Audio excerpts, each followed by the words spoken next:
line.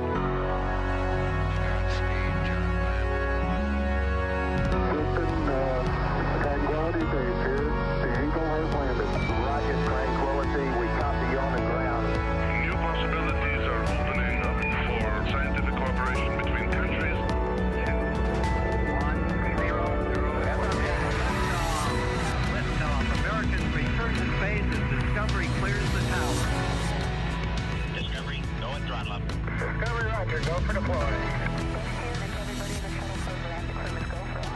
Roger, nice to be in orbit. We are following their footsteps to get us where we are today.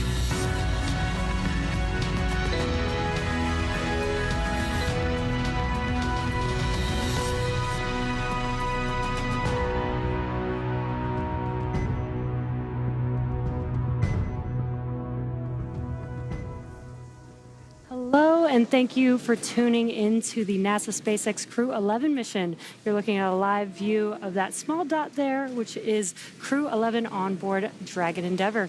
I'm Jesse Anderson, a senior production manager here at SpaceX, and I'm joined by Joseph Zakrzewski with NASA Communications. We are just under a couple hours away from the final approach and docking of Dragon to the International Space Station. Overall, this will be Dragon's 49th visit to the space station and its 19th human spaceflight to the orbiting laboratory, including the Demo 2 flight test, 10 NASA Commercial Crew Program rotation flights, and 4 Axiom Space private astronaut missions. And this is SpaceX's 5th Dragon mission just this year. Now, as we continue to get those great views of Dragon making their approach to the International Space Station, let's look back over what their journey has been like these last 16-plus hours for them as launch day preparations started early this morning for our crew members. About 4 hours prior to launch, the crew completed their final medical checks before joining the SpaceX team to get into their spacesuits. And there you can see that those preparations well underway. And after suit up, NASA operations and checkout in the building, the crew walked out, waving some final farewells to their family and friends waiting outside. The next destination for the crew was then the launch pad, and that's where they would board their Teslas and take a short ride to Launch Complex 39A at NASA's Kennedy Space Center in Florida, where the Falcon 9 and the Dragon spacecraft were awaiting them. 2.5 hours prior to launch, the crew ingressed or entered the Dragon spacecraft, walking over that crew access arm and enjoying some of those last views of the Space Coast, heading into the White Room and eventually into the spacecraft itself. And at 8:43 a.m. Pacific time or 11:43 a.m. Eastern, the 9 Merlin 1D engines ignited and Falcon 9 lifted off from Launch Complex 40, beginning Crew-11's journey to the International Space Station. Following stage separation, the first stage booster supporting the mission performed a boost back burn to bring itself back to the launch site where it landed at Cape Canaveral Space Force Station on Landing Zone 1. Then a couple minutes after that, we had a good orbital insertion of Dragon, followed by a few minutes later by spacecraft separation. We are currently waiting for the approach initiation burn coming up as our next milestone, but there have been a few burns already that have brought Crew-11 to where they are currently at in their journey. And with that, too, catching up to where they are, the Dragon spacecraft, a little under 12 kilometers away, closing in at a rate closure about 4.4 meters per second. And that brings us to the journey they had to take to get there. And as we approach the approach initiation burn, and that first burn would occur about 30 minutes after liftoff earlier this morning, in which Dragon would execute the first major burn known as the phase burn, which is performed at the first apogee, or the highest point of the initial orbit. And that raises Dragon's perigee, or the lowest point, to a higher altitude. This was the first of 5 major burns using its Draco thrusters required to raise Dragon's orbit and position it for approach to the International Space Station. Then earlier today, that sequence of rendezvous and phasing burns continued as Dragon executed the boost burn, and that was at 12:27 p.m. Pacific time or 3:27 p.m. Eastern. The boost burn put the crew in an orbit where Dragon's apogee, or the highest point of the orbit, was 10 kilometers lower than the station. But raising only the apogee of Dragon's orbit isn't enough for a rendezvous where we want to dock. Before we can approach the station, we need Dragon's entire orbit, not just the highest point, to be effectively shadowing the space station. Now, to do this, Dragon executed the close burn at 1:11 p.m. Pacific time, 4:11 p.m. Eastern time, which was just about a half orbit after its boost burn. And then the close burn would place Dragon on an orbit roughly co-elliptic with the International Space Station, meaning it was maintaining an orbit roughly 10 kilometers lower than the station the entire way around the Earth. And again, that's in contrast to only being 10 kilometers lower than the station during Dragon's apogee, or the highest point of its orbit, which is achieved by the boost burn beforehand. After that, Dragon performed a mid-course out-of-plane burn to continue to fine-tune its trajectory and align its orbital track to match that of the International Space Station. And that boost burn would take place, or out-of-plane burn, at 2:03 p.m. Pacific, 5:03 p.m. Eastern Time. And then less than an hour later, at 6:13 p.m. Pacific, a lot happening in a short amount of time, the fourth major burn would occur, known as the transfer burn. And this is where Dragon raised its apogee, or highest point of its orbit, to just 2.5 kilometers lower than the International Space Station.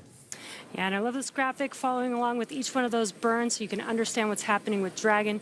Dragon then finally rounded out everything with a final co-elliptic burn at 6:59 p.m. Pacific, 9:59 p.m. Eastern Time, to once again maintain a constant orbit lower than the station, this time just 2.5 kilometers below the station. Now, this was a shorter burn lasting just over 30 seconds. Now, as we approach the approach phase and the approach initiation burn, which is about a little bit more than 10 minutes away at this point, we enter the approach phase where SpaceX flight controllers will work with tandem with the team in NASA and in Houston to maneuver Dragon to the proper attitude. They will initialize the navigation sensors used for the methodical approach to the station. They'll also activate and test out a number of systems on Dragon, including the bidirectional communications with the station using what's called the C2V2 system. Now, that stands for the Common Communications for Visiting Vehicles. You can see where the acronym comes from right there. It sets up a data stream from Dragon to the station, giving another path for Dragon's telemetry to come to the ground and giving an additional command capability to astronauts aboard the orbiting laboratory. Now, that's what Crew-11 has been experiencing so far on their journey to the International Space Station. But looking ahead, at approximately 9:49 p.m. Pacific Time, Dragon's Draco thrusters will fire for the approach initiation burn.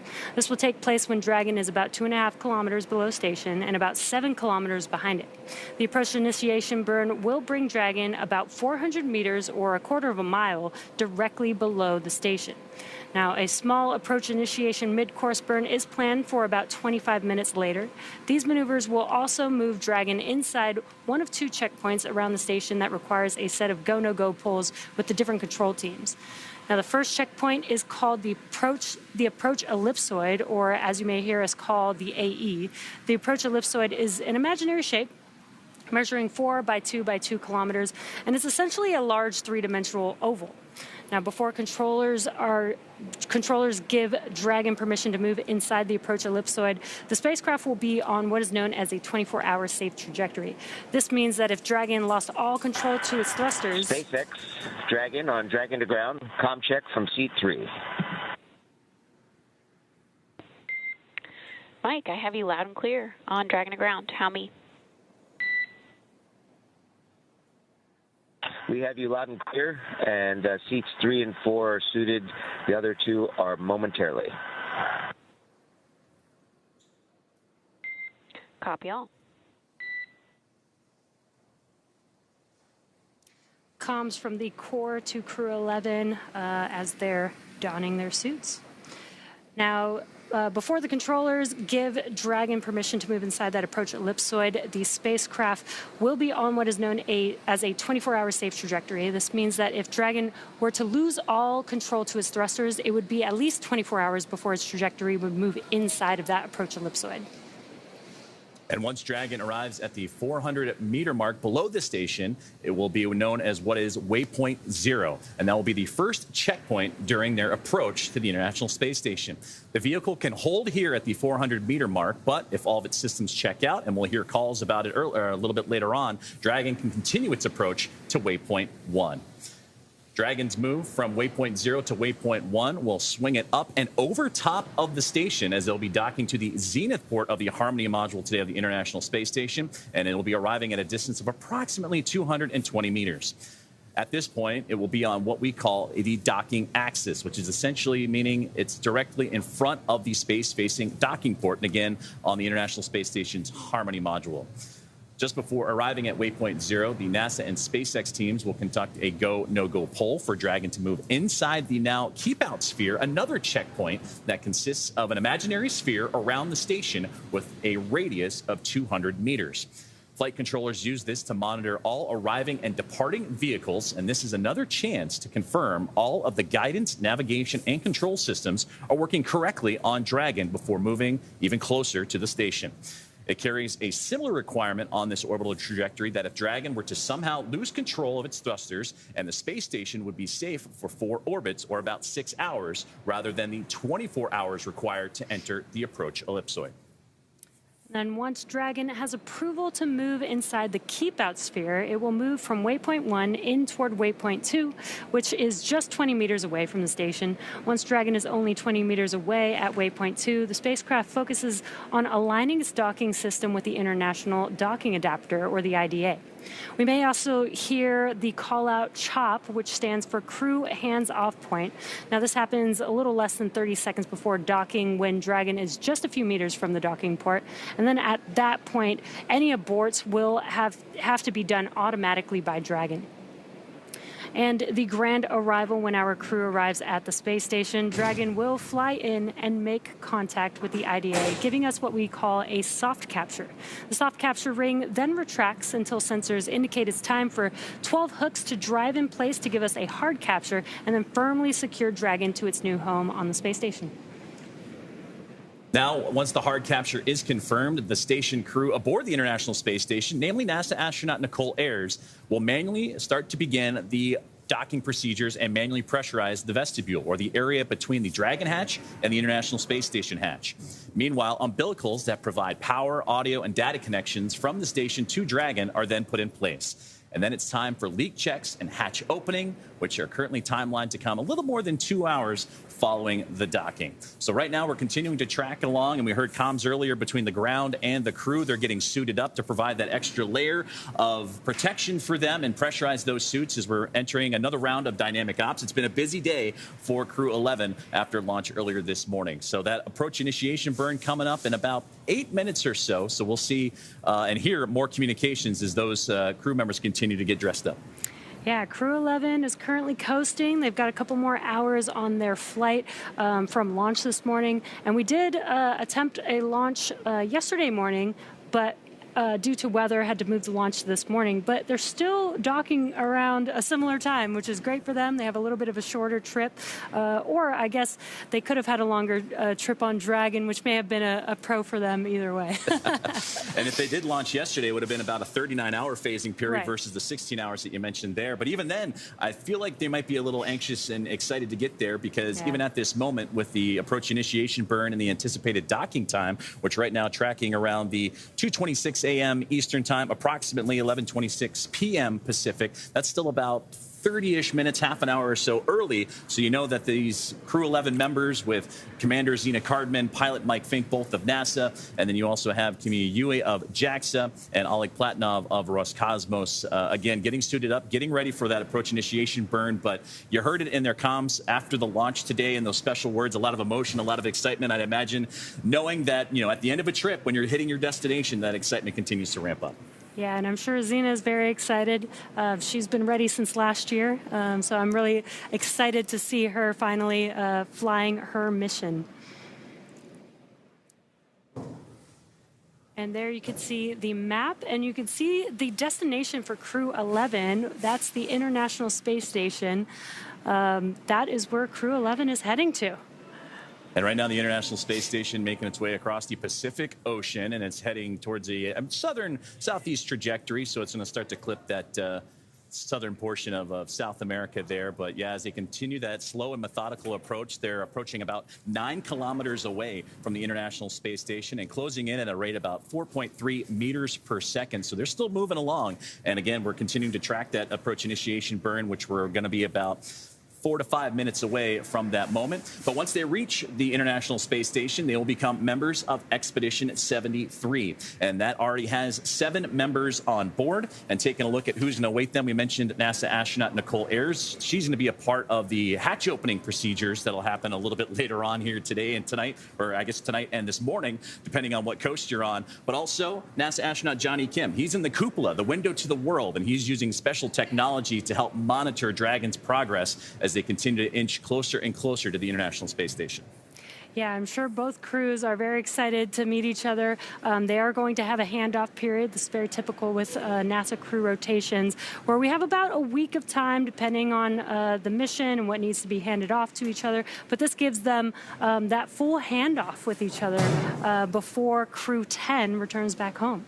And right now they're targeting for Crew 10 with that handover period of about 3 full days. And that'll be a familiarization of the International Space Station for 2 first-time flyers in Zena, Cardman, and Oleg Platonov, Cardman of NASA and Platonov of Roscosmos. They certainly want to make sure that they get their bearings, they know where they are, how to operate everything that they need to, but also the handover of research, technology demonstrations, everything that Crew 10 and Soyuz MS-29 have been working on, and then able to hand that off from Expedition 73. And then, of course, Johnny Kim, NASA astronaut, will depart with his Soyuz crewmates a little bit later on in the fall, and that's when Expedition 73 will turn into Expedition 74. But as you mentioned, right now they're targeting no earlier than the 6th of August for that handover period. Certainly a lot has to play in favor. The weather has to cooperate as well. A West Coast splashdown anticipated. It'll be the first NASA crew that'll return to the West Coast. So a lot to look forward to. But again, right now, Crew-11, they're just anxious to get back into their suits for that extra level of protection again as we continue to track AI burn, which is approaching about 3 to 4 minutes away from now.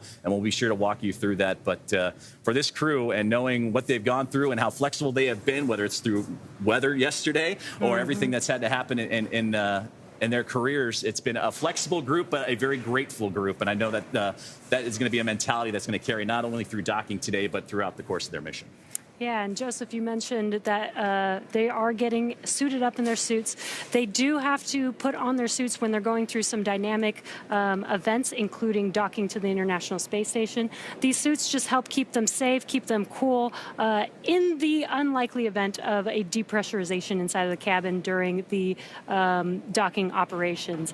So they'll put their suits on, they'll get strapped in with their harnesses into their seats, and then once they're all ready to go, they can begin the process to dock to the International Space Station.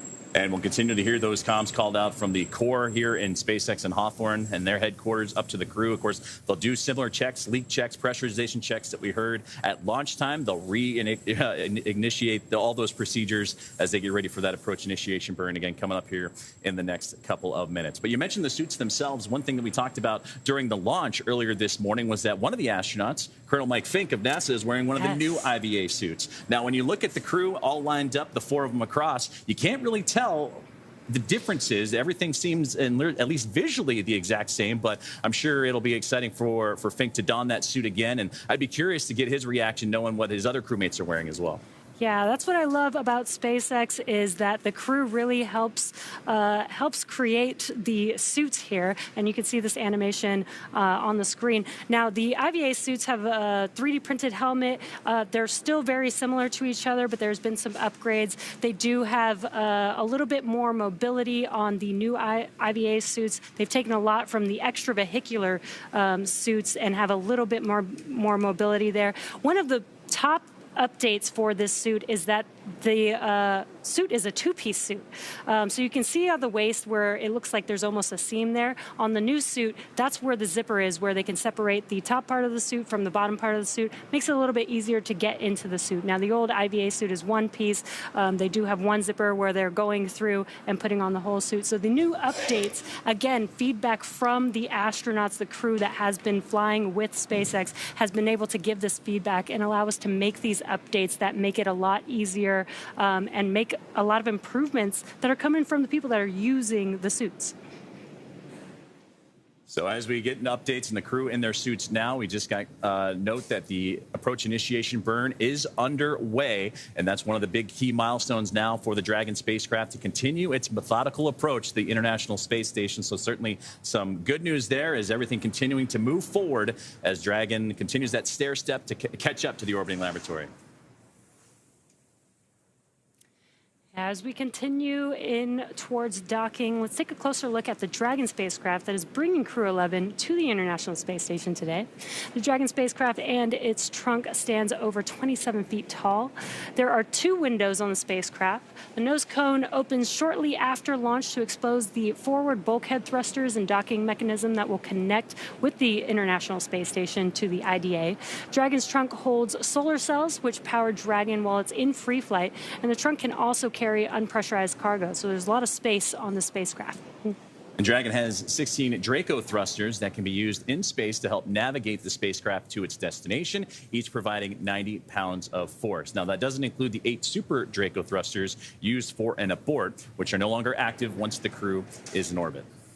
Yeah, Dragon has played a significant role in advancing our future in space by safely transporting crew to and from the space station. And there are currently 5 Dragon spacecraft supporting human spaceflight missions that have docked to the International Space Station already. Endeavor, Resilience, Endurance, Freedom, and Grace, which you could see there on your screen. Today's crew is flying aboard Dragon Endeavor. This is the first operational Dragon to carry crew on board during SpaceX and NASA's Demo 2 mission in 2020. Endeavor has been very busy since then, having also flown NASA's Crew 2, Crew 6, and Crew 8 missions, as well as the Axiom 1 mission. And in fact, this is the first Dragon spacecraft to fly for a 6th time. And with that, it's the 6th time they have completed the approach initiation burn, which just got wrapped up just a few moments ago. And now Dragon tracking to be a little bit more than 7 kilometers away from the International Space Station and moving about 4.8 meters per second. So it was a good burn and everything moving quite along and swimmingly for the NASA SpaceX Crew-11 team. Now, overall, this is Dragon's 49th visit to the space station and its 19th human spaceflight mission to the orbiting laboratory. Including Crew-11 on board right now, SpaceX has now flown 74 crew members to the space station since the Demo 2 mission in May of 2020. And actually hearing from the SpaceX team earlier today that this is actually the anniversary of the splashdown of Demo 2 and the return of astronauts from American soil. So Endeavor, which was that spacecraft for Bob and Doug, now docking the International Space Station on that 5-year anniversary. And for nearly 25 years, crew aboard the space station have completed thousands of scientific and educational experiments, and Crew-11 is prepared to add to that growing number. Crew-11 will conduct hundreds of science and experience and technology demonstrations during their mission, in which they will spend multiple months working aboard the orbital laboratory. Having more crew members on board significantly expands the amount of research that can be conducted, and this crew will conduct their new scientific research to prepare for human exploration beyond low Earth orbit and benefit humanity on Earth. And some of those will be directly intertwined with the Artemis campaign that'll send astronauts back to the moon and beyond, so it'll be fun to see what they're able to participate in during their long-duration stay. Yeah, always very exciting to see what these crews can do. Some of the more than 200 research and tech demonstrations Crew-11 will participate in include a set to study plant cell division and microgravity's effects on bacteria-killing viruses, as well as perform experiments to produce a higher volume of human stem cells and generate on-demand nutrients. Overall, the hundreds of research and tech demonstrations the crew will work with throughout their mission span a wide range of disciplines, from life and physical sciences to advanced materials, technology development, in-space production applications, and even some student-led research. And not only will all of this research provide valuable insights for future deep space missions of exploration and help establish a market in low Earth orbit, it will also directly benefit humanity here on Earth. When astronauts engage with students worldwide via the ISS ham radio program, researchers will use the ham radio hardware to test software for navigation and communication test bed, or NAVCOM, that could help shape future lunar navigation, which is a personal favorite of Mike Fincke. And that was something that he talked about a lot during the media breakout sessions that we had with him. Is for him, during his last mission, which was 14 years ago, it was an opportunity to communicate with not only people in North America and in the United States, but he had a chance to communicate with people all across the world, and took a lot of pride in that. He got to speak with everyone on each and every individual continent. So I know that's probably an experiment and technology that he's really excited to dive back in. Expedition 73 is also scheduled to conduct a Bionutrients 3 investigation, and that's producing essential nutrients on demand in space using engineering microbes like yogurt and yeast and helping offset nutrient loss during long-duration missions. The study also tests food safety, including pasteurization, while exploring sustainable techniques for deep space travel. And that really ties into the Artemis campaign. As we do missions further and further out, you're going to need to have those opportunities to preserve your food and be able to produce food when you're a little further away from home. Now, there are currently 7 astronauts and cosmonauts living aboard the International Space Station as a part of Expedition 73. As we continue to follow along and track the path of Crew-11 here this evening. Following Crew-11's arrival today, the space station will have a total of 11 crew members, fitting Crew-11, 11 crew members aboard for just a few days. Part of those 11 crew members include the Crew-10 cadre of NASA astronauts, including Anne McClain. Nicole Ayers, who we mentioned earlier, will be part of the hatch opening procedures. JAXA astronaut Takuya Onishi and Roscosmos cosmonaut Kirill Peskov. Yeah, the Crew-10 astronauts will bring the new arrivals up to speed on everything happening aboard the space station, from emergency procedures to ongoing research. When NASA and SpaceX teams determine weather is ideal for splashdown, the members of Crew-10 will board their Dragon, named Endurance, and return back down to Earth. Now, direct handovers between crew allow for the continuity of these activities and help to ensure a continuous U.S. presence on the International Space Station. And that's been that for nearly a quarter of a decade. And celebrating the 25th anniversary of continuous human presence in November. I know that was something that program manager for the International Space Station, Dana Weigel, incredibly proud of, talked about it after the post-launch today and in a lot of the media breakout sessions. And a lot to look forward to. This will be the crew on board when that anniversary comes around. And in the fall, NASA astronaut Chris Williams and Roscosmos cosmonaut Sergei Kotsverchkov, as well as Sergei Mikhaev, will join the crew on orbit. And shortly after that, we'll have the departure of the Soyuz MS-27, and that's what we were talking about earlier with NASA astronaut Johnny Kim coming home, and that will mark the commencement of Expedition 74. Now, as we continue to follow along with Dragon's procedures to the International Space Station, now 5.6 kilometers away and closing in at a rate about 4.6 meters per second. While we wait for our next milestone, let's take a moment to meet our crew. NASA astronaut Zena Cardman is your Crew-11 commander. Selected as a NASA astronaut in 2017, Crew-11 is her first spaceflight. The Williamsburg, Virginia native holds a bachelor's degree in biology and a master's degree in marine sciences from the University of North Carolina at Chapel Hill. At the time of her astronaut selection, she was pursuing a doctorate in geosciences, and Cardman's geobiology and geochemical cycling research focused on subsurface environments from caves to deep sea sediments since completing initial training. Cardman has supported the real-time station operations and lunar surface exploration planning. So she's used to working and studying in environments that are harsh and isolating. Now, the pilot for Crew-11 is NASA astronaut Mike Fincke. This is Fincke's 4th trip to the space station, having logged 382 days in space and 9 spacewalks during Expedition 9 in 2004, Expedition 18 in 2008, and STS-134 in 2011, the final flight of the Space Shuttle Endeavour. Throughout the past decade, Fincke has applied his expertise to NASA's Commercial Crew program, advancing the development and testing of Dragon and Boeing's Starliner spacecraft towards operational certification. The Emsworth, Pennsylvania native is a graduate of the United States Air Force Test Pilot School and holds a bachelor's degree from Massachusetts Institute of Technology, Cambridge, in both aeronautics and astronautics, as well as Earth, atmospheric, and planetary sciences. He also has a master's degree in aeronautics and astronautics from Stanford University in California. Fincke is a retired U.S. Air Force colonel with more than 2,000 flight hours in over 30 different aircraft. And it is a special trip, this Crew-11, for Mike Fincke, just because of what he's been able to accomplish with Space Shuttle Endeavour, the final mission there, and then moving on over to Dragon Endeavour for today's flight. Well, now moving on to Kimiya Yui with 142 days in space. This mission is his 2nd trip to the International Space Station after his selection as a JAXA astronaut, in 2009. Yui flew as a flight engineer for Expedition 44 and then Expedition 45 and became the first Japanese astronaut to capture JAXA's H-2 transfer vehicle using the station's robotic arm. In addition to constructing a new experimental environment aboard Kibo, the Japanese experiment module, he conducted a total of 21 experiments for JAXA. In November 2016, Yui was assigned as the chief of the JAXA astronaut group. And last but not least is mission specialist and Roscosmonaut Oleg Platonov. This mission is his first spaceflight. Before his selection as a cosmonaut in 2018, Platonov earned a degree in engineering from Krasnodar Air Force Academy in aircraft operations and air traffic management. Assigned a test cosmonaut in 2021, he has experience in piloting aircraft, zero gravity training, scuba diving, and wilderness survival.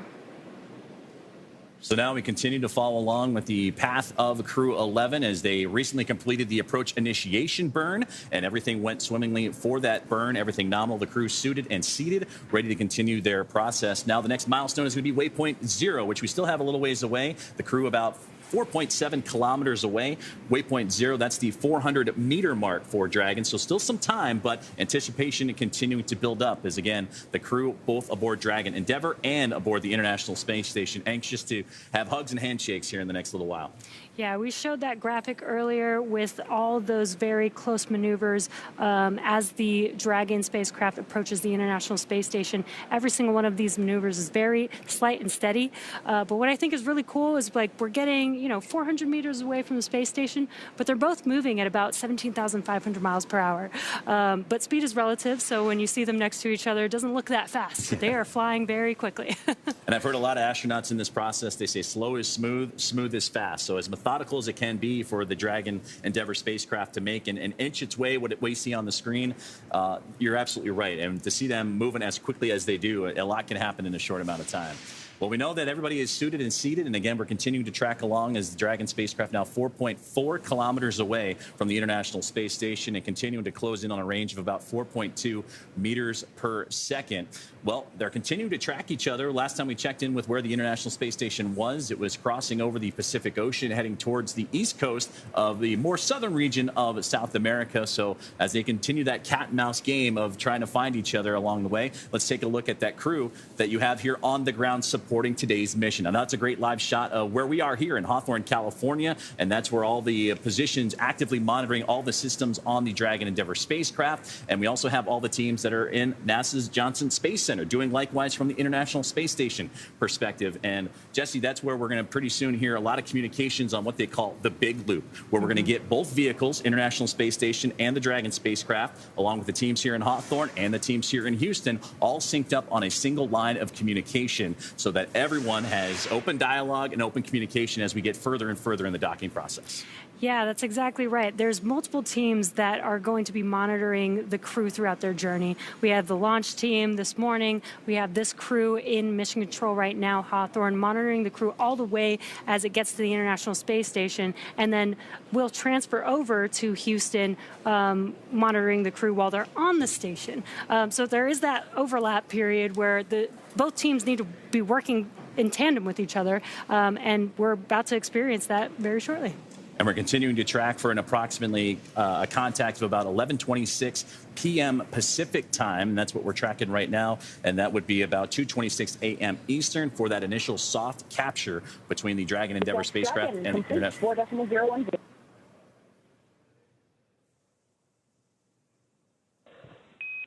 SpaceX copies on the big loop, 4.010 complete.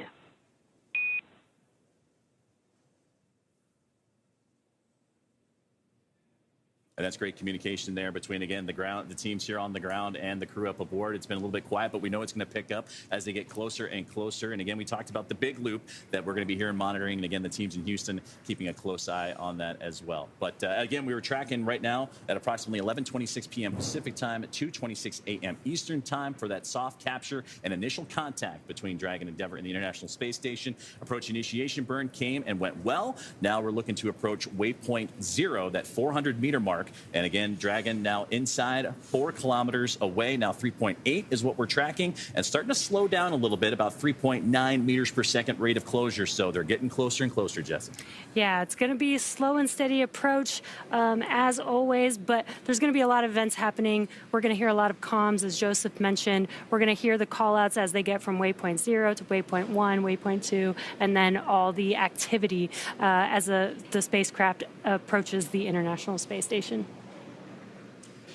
So as we mentioned, that there's a lot of teams involved, including NASA's Johnson Space Center and the International Space Station Flight Control Room. And that's where I'd like to welcome another member of our broadcast team here today, and a good colleague of mine, Sandra Jones. Sandra, how are things looking in Houston?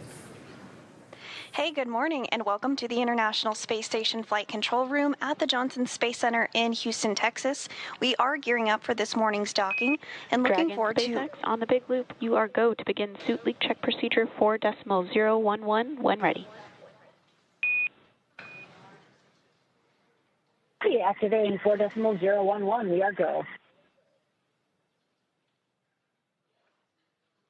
And those communications just now between the ground and up to the commander of Dragon, that is Zena Cardman. They are going to begin working through some suit leak checks at this point, as they are now suited up in their spacesuits. But again, we are looking forward to welcoming Crew-11 on board the space station soon. Dragon's approach will be monitored both on the ground and from the space station's cupola, using special software to track Dragon's approach and make sure it stays in the expected zones.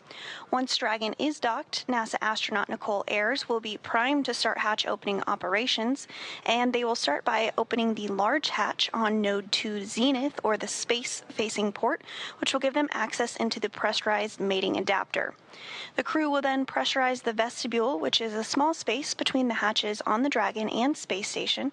This area was previously exposed to vacuum prior to docking, so the crew will need to fill it with air and make sure its pressure is nearly equal with the atmospheric pressure on Dragon and the space station. Ayers will then use a small valve on the station's hatch to slowly introduce air into the space station's vestibule. Flight controllers here in Houston will monitor and verify the pressure readings to make sure that everything is leak-free before we get ready to open up the hatches. NASA Flight Director Ronak Davey is the Mission Control Director for today's approach and docking, and to their right is their CAPCOM, or capsule communicator, who will be communicating with the crew aboard the space station. There are currently 7 astronauts aboard the International Space Station, and as we've discussed, that number will jump up to 11 once Crew-11 astronauts arrive on board.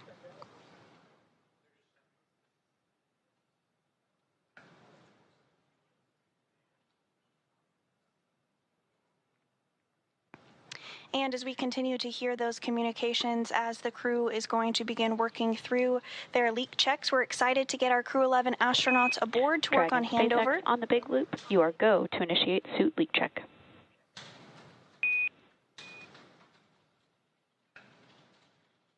Go. So with that, the International Space Station team is ready for docking this morning. That's the latest from here in Mission Control Houston. I'm going to toss it back over to Hawthorne to continue to walk you through the next steps this morning ahead of docking.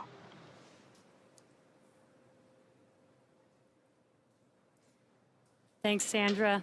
Now coming up, once Dragon arrives at 400 meters below station, it will be at what is known as Waypoint 0. That will be the first checkpoint during our approach, and you can kind of see these movements here on your screen on the graphic. The vehicle can hold here at 400 meters, but if all systems check out, Dragon can just continue its approach to Waypoint 1. Dragon's move from Waypoint 0 to Waypoint 1 will swing it up and over top of the International Space Station, arriving at a distance of approximately 220 meters. At this point, it will be what is called the docking axis, which is essentially means directly in front of the docking port. The crew are headed to the zenith port of the International Space Station, or the space-facing port, the Node 2 of the International Space Station. Dragon has docked to Node 2, also known as Harmony, for all of those crewed missions so far, because that's where both the international docking adapters are located. And once Dragon is only 20 meters away at Waypoint 2, the spacecraft focuses on aligning its docking system with the International Docking Adapter.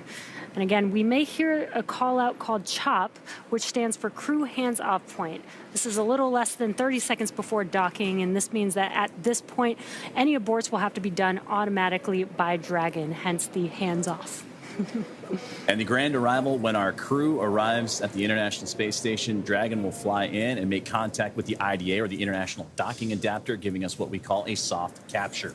That soft capture ring then retracts until the sensors indicate it's time for the 12 hooks to drive in place to give us a hard capture and firmly secure Dragon into its new home on the International Space Station. The crew, namely NASA astronaut Nicole Ayers, who you heard from Sandra just a moment ago, will begin to manually pressurize the vestibule and the area between the Dragon hatch and the station hatch. Meanwhile, umbilicals that provide the power, audio, and data connections from the station to Dragon are put in place. Then it's time for leak checks and the hatch opening, which is currently timelined to come more than 2 hours or so following the docking. Yes, but I'm sure Crew-11 is getting excited as they know that they're actually hovering around the International Space Station. We just have some maneuvers that we need to do still to make sure that they can align with the docking adapter and dock safely today. And right now, Dragon currently 2.5 kilometers away from the International Dragon, SpaceX on the big loop. We see 4 good suit leak checks.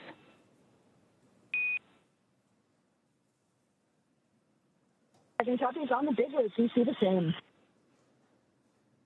And the big loop communications continuing as the crew in their suits and doing those suit checks again. Time for the leak checks and hatch openings, which we'll see a little bit later on, but all part of those safety procedures put in place for not only for the spacecraft, but eventually on to docking and before we can open up the hatch and have those handshakes and hugs. Now, we mentioned earlier that this is the same Crew-11 team that's going to be on board the International Space Station for its 25th anniversary of continuous human presence, and they're going to join what's already 7 crew members on board the International Space Station of Expedition 73, including Crew-10 and Soyuz MS-27.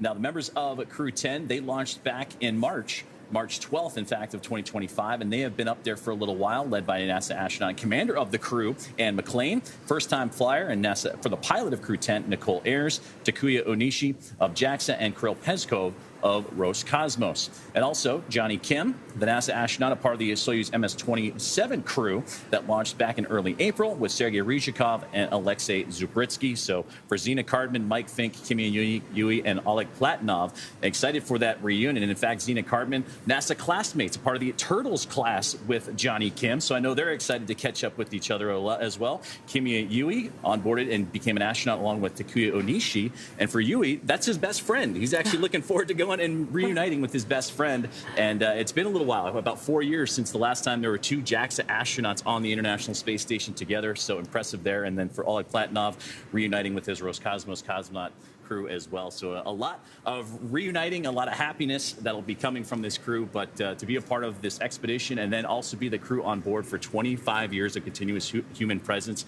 all kinds of milestones to celebrate. Yeah, that's probably pretty exciting to go and meet your best friend in space. I think that's really cool that we are getting more crew in space, government and commercial crew in space, and maybe one day, you know, that'll be the phone call you make, like, hey, I'll meet you in space.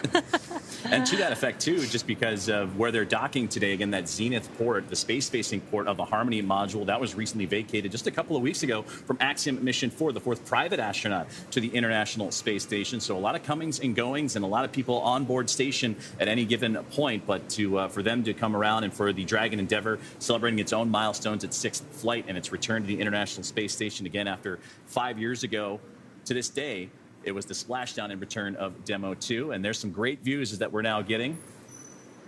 And this is from Dragon looking to the International Space Station, that sun shining bright, reflecting off of it and bouncing back towards the Dragon Endeavor spacecraft. That is a view to see as your destination that you are making your way towards. As Dragon approaches the International Space Station, that view should get clearer and clearer, larger and larger right now. And there's a view inside of Dragon where we can see the commander and pilot of Crew-11.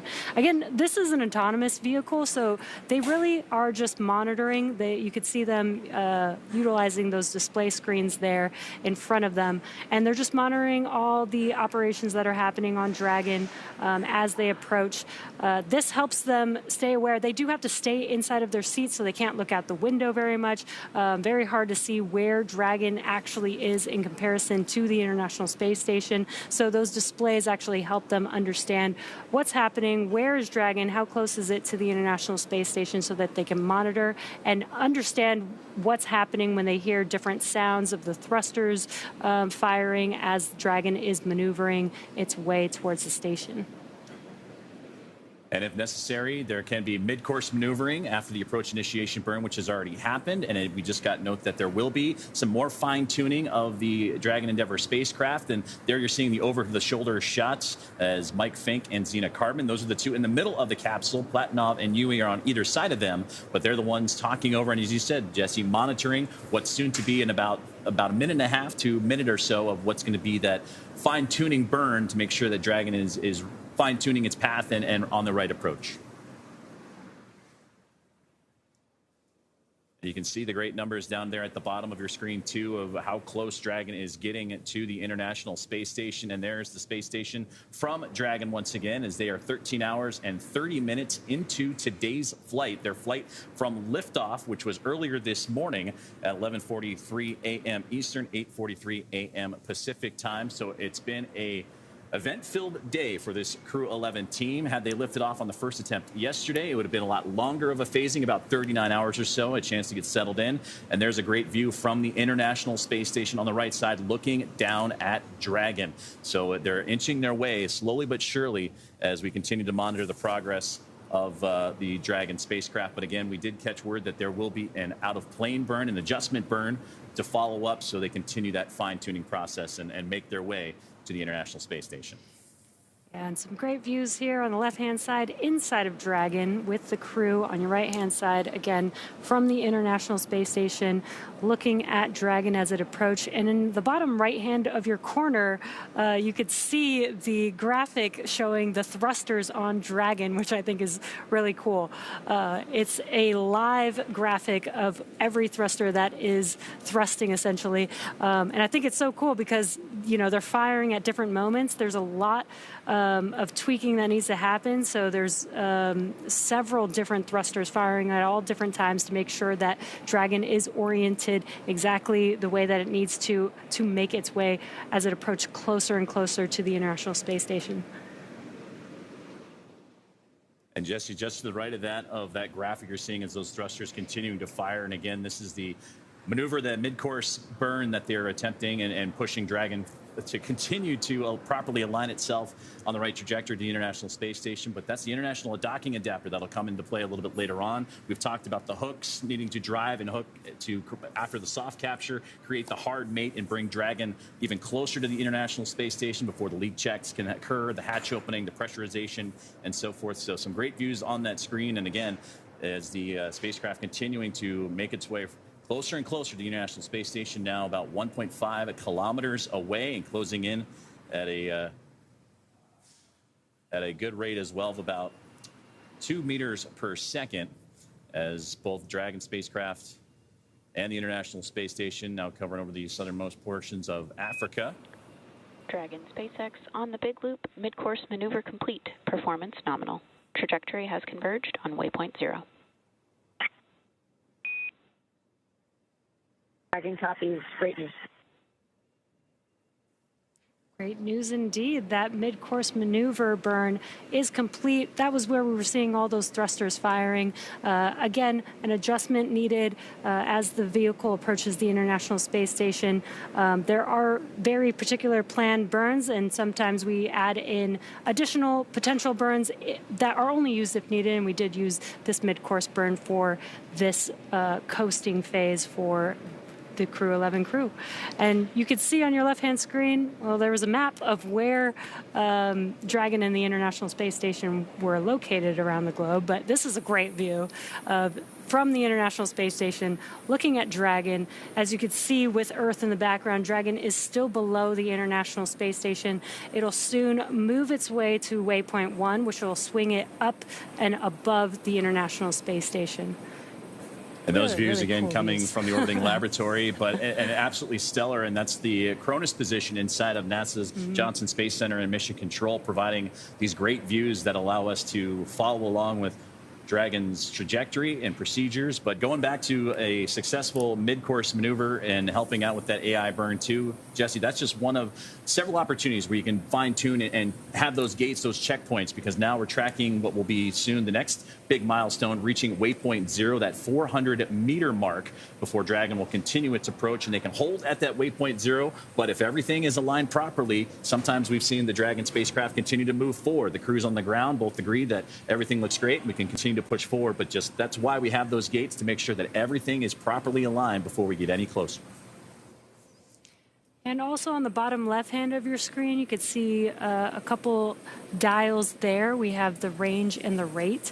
The range is the distance from the International Space Station, and the rate is how quickly it's moving towards the International Space Station. So again, live range and rate there that you can follow along as Dragon makes its way to the International Space Station. So 1.2 kilometers away is all that separates the two vehicles right now. And on the left-hand side, again, those over-the-shoulder shots of Mike Fincke and Zena Cardman looking over those trajectory. And there's Dragon looking up at the International Space Station, and there's the space station looking down at Dragon Endeavour. Now, again, they're going to be performing all these different gates that we've been talking about. Waypoint 0 is the next one, where they're going to reach the 400-meter mark from there, Waypoint 1 and Waypoint 2. Now, part of that will also have them go up and over top of the International Space Station, because again, they're going to catch up to the space station from below, swing out in front, and then over to the zenith port, or the space-facing side of the International Space Station, to docking. So still quite a bit of movement left for the spacecraft to accomplish.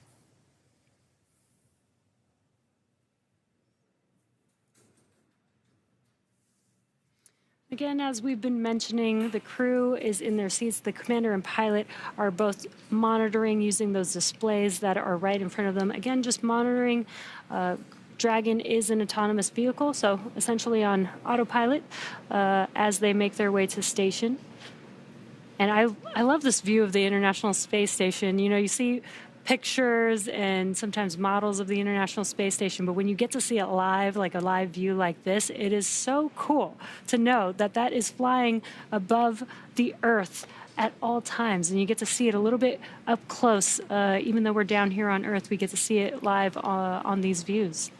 Especially as we get closer, all the hardware up close from the solar arrays you can see fanned out on either side. As we now just got word that there's going to be a go, no-go poll for whether or not the Dragon spacecraft can proceed past waypoint 0, or if they need to hold at that given point. So that's where everything will continue to be monitored from the teams on the ground, as well as the teams inside the International Space Station and the Dragon spacecraft. The big loop, you've heard it when they call up, they say Dragon on the big loop. That's what they mean, the communications that everyone is a part of, whether it's here in Hawthorne, in Houston, on the International Space Station, or inside Dragon Endeavour.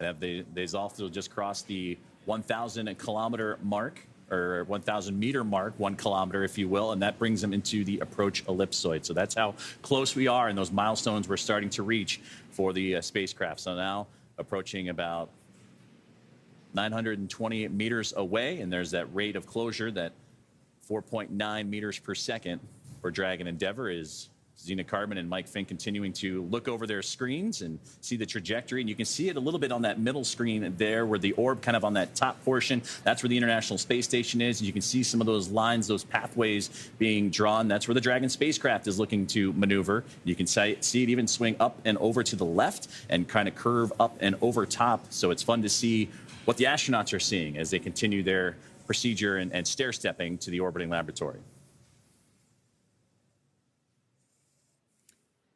And there you can see, this is a graphic of what Joseph was just mentioning. When they reach that waypoint 0 point on the graphic, again, the vehicle will move towards waypoint 1, which will swing up and over the International Space Station. This graphic is showing the Dragon spacecraft when it's below the station, moving from Earth towards the station. It's going to swing up and around, and again, on the space-facing side of the International Space Station, there's a better view of that. So it's going to take that path up to waypoint 1 and then begin to approach, first align itself with the docking adapter that arrow is pointing to at waypoint 2, and then that where it says contact is where that IDA or International docking adapter is, and that's where Dragon is going to dock and have its home for the next few months for Crew-11. And we're still tracking that docking time, that soft capture time, at around about 11:26 p.m. Pacific, 2:26 a.m. Eastern time. And, of course, as we continue to make our way towards the next milestone, that is Waypoint 0 that we're talking about, we're going to get word of that go, no-go poll for the teams on the ground and how they wish for the spacecraft to continue to proceed. And there you get another great look again as coming down from the International Space Station, looking at the Dragon spacecraft. And you see that strobe light blinking, especially when you're in an orbital nighttime. It's helpful because that helps bring a shine of light literally on the International Space Station to help fine-tune some of those trajectory adjustments if necessary. Dragon SpaceX on the big loop. Ground is go for approach 0. Burn is enabled. Maneuver start time, 5:35 Zulu. As a reminder, Dragon will nominally continue approach through Waypoint 1 toward Waypoint 2 without stopping at Waypoint 1.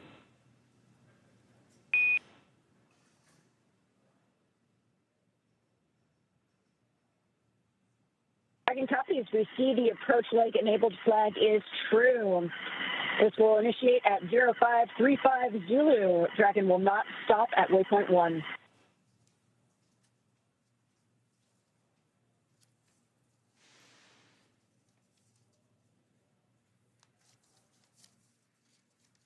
Communications there between the ground and the crew aboard Dragon Endeavour and NASA SpaceX Crew-11, and the confirmation from Commander Zena Cardman on that go, no-go poll for Waypoint 0. As they continue to close in, that waypoint will be reached at the 400-meter mark, so still a little ways to go. Bottom left-hand side, you can see how close they are, 700 and now 8 meters away from the International Space Station.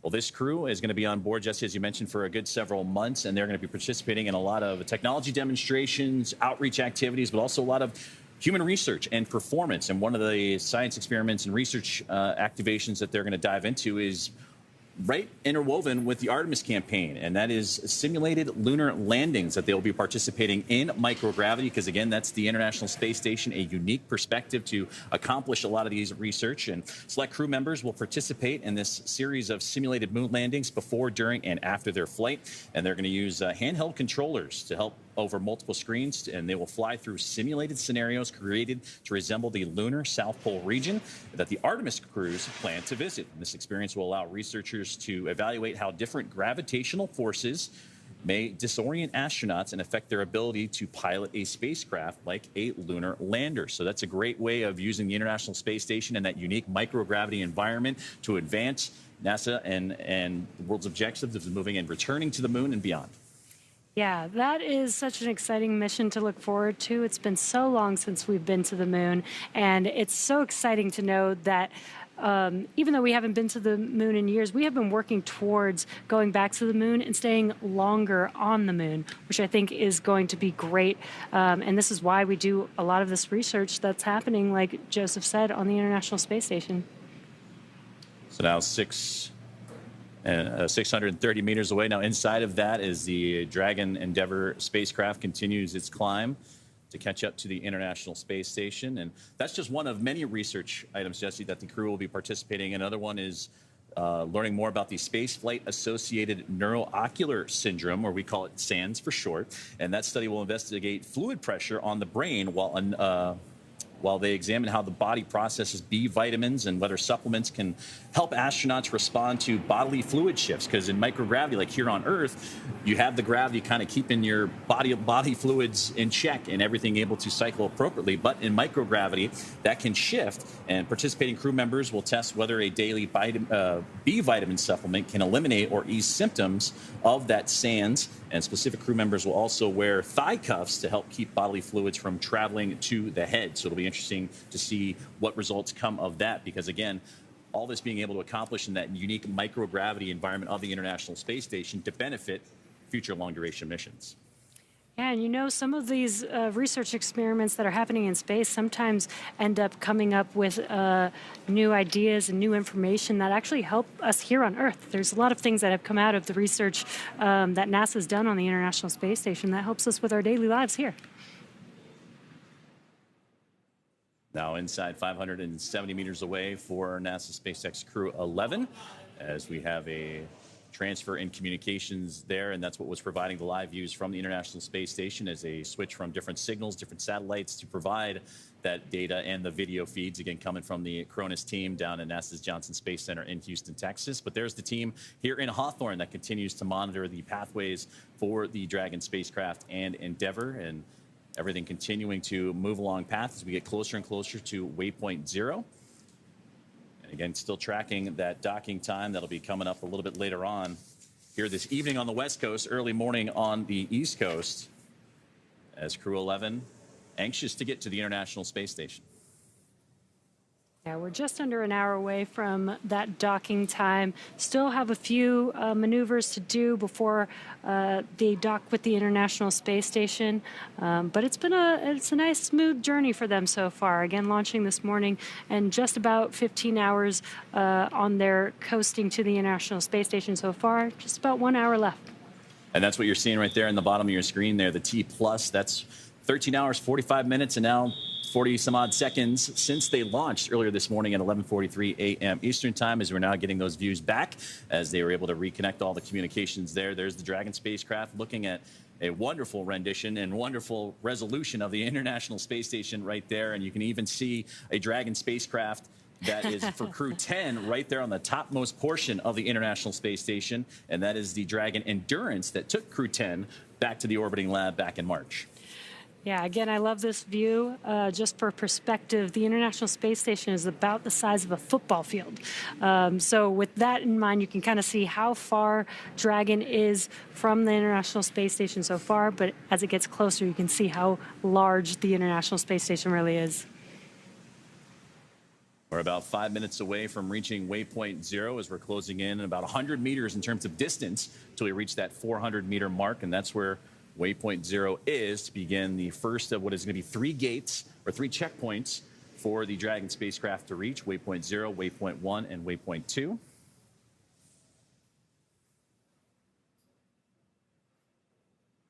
Again, this view is Dragon looking up at the International Space Station, still below the space station, but again, as it swings to Waypoint 1, it's going to swing up and over the International Space Station. It'll basically be between the International Space Station and the rest of space.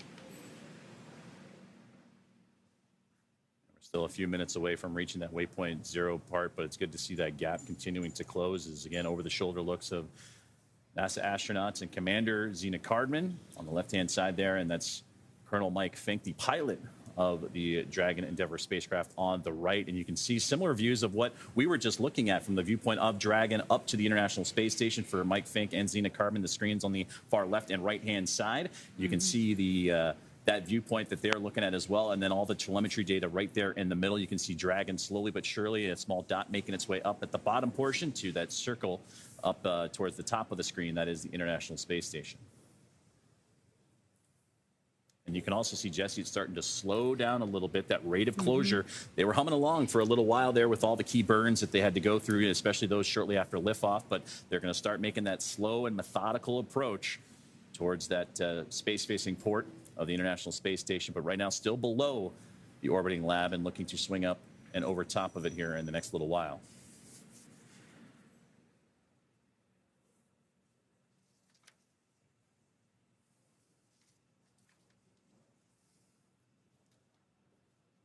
Now approaching 460 meters away, and again tracking for that docking time of approximately 11:26 a.m. Pacific, 2:20 p.m. Pacific, 2:26 a.m.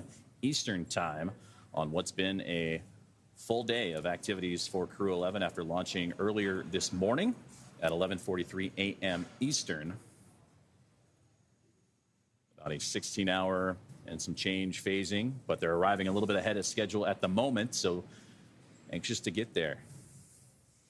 And Waypoint 0, again, is about 400 meters away from the space station. So if you look at the bottom left-hand corner of your screen, that range dial there, that is showing how close the vehicle, or the distance the vehicle is from the International Space Station. About 50 more meters to go to get to Waypoint 0. 2.5 minutes is what they're estimating right now to get to that Waypoint 0 mark, and we'll continue to hear communications from the big loop That's the Dragon International Space Station, teams here in SpaceX in Hawthorne, and the International Space Station Flight Control Room in Houston, all communicating together as they continue to advance to that Waypoint 0 milestone.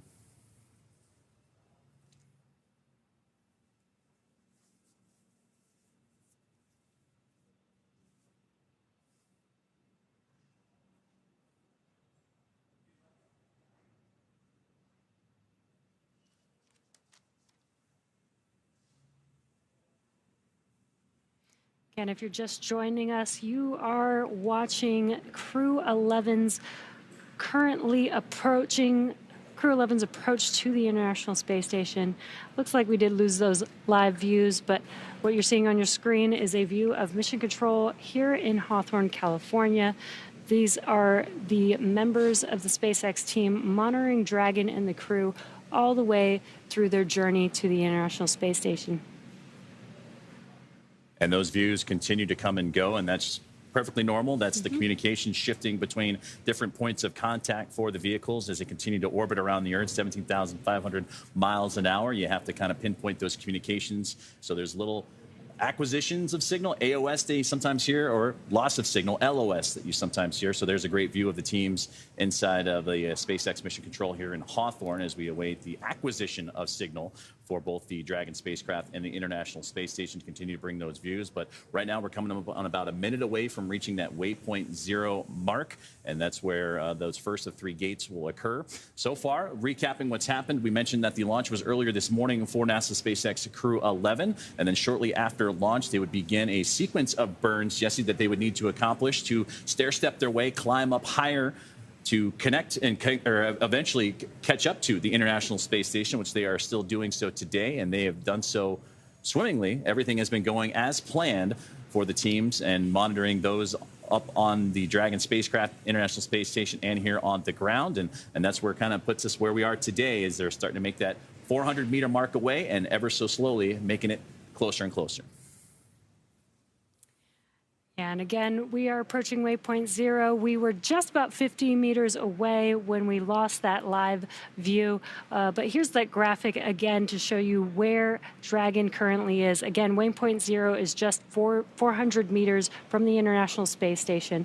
Once we reach Waypoint 0, the vehicle is going to swing itself up and over the International Space Station. So this view of this graphic here showing Dragon below, basically between Earth and the International Space Station. And so to make its way from Waypoint 0 to Waypoint 1, it will be swinging around the space station.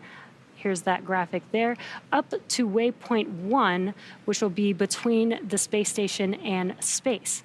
And then it'll align itself with that docking adapter and then make its way to dock with the International Space Station. It'll pass through Waypoint 2, which is about 20 meters from the space station. Again, these are just checkpoints to make sure that the vehicle is healthy, that the International Space Station is ready for them to continue their approach, and then it'll eventually do a soft capture with the IDA and then a hard capture with 12 hard hooks that will safe the vehicle to the International Space Station for its home for the next few months. And I love that graphic, too, because it illustrates the milestones and distance, too. Not only we say Waypoint 0, Waypoint 1, Waypoint 2, what does that mean? Well, we said 400 meters. That's Waypoint 0. When you get to Waypoint 1, as you mentioned, Jesse, it goes up over top. It'll be 220 meters away, and then it'll continue to approach to the 20-meter mark. Dragon SpaceX on Dragon and ground. Approach 0 has started, and the trajectory has converged on Waypoint 1. Expect arrival at Waypoint 1 at 6:10 Zulu.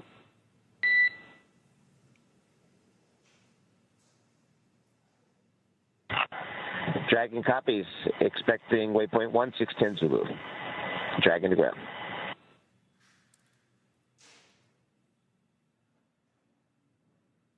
So with those communications, you just heard that the Dragon spacecraft has reached Waypoint 0, which means it is 400 meters directly below the station. And that's what we've been following along. And we can see it in the views coming here shortly once we receive those communications and connections back from the spacecraft and the International Space Station.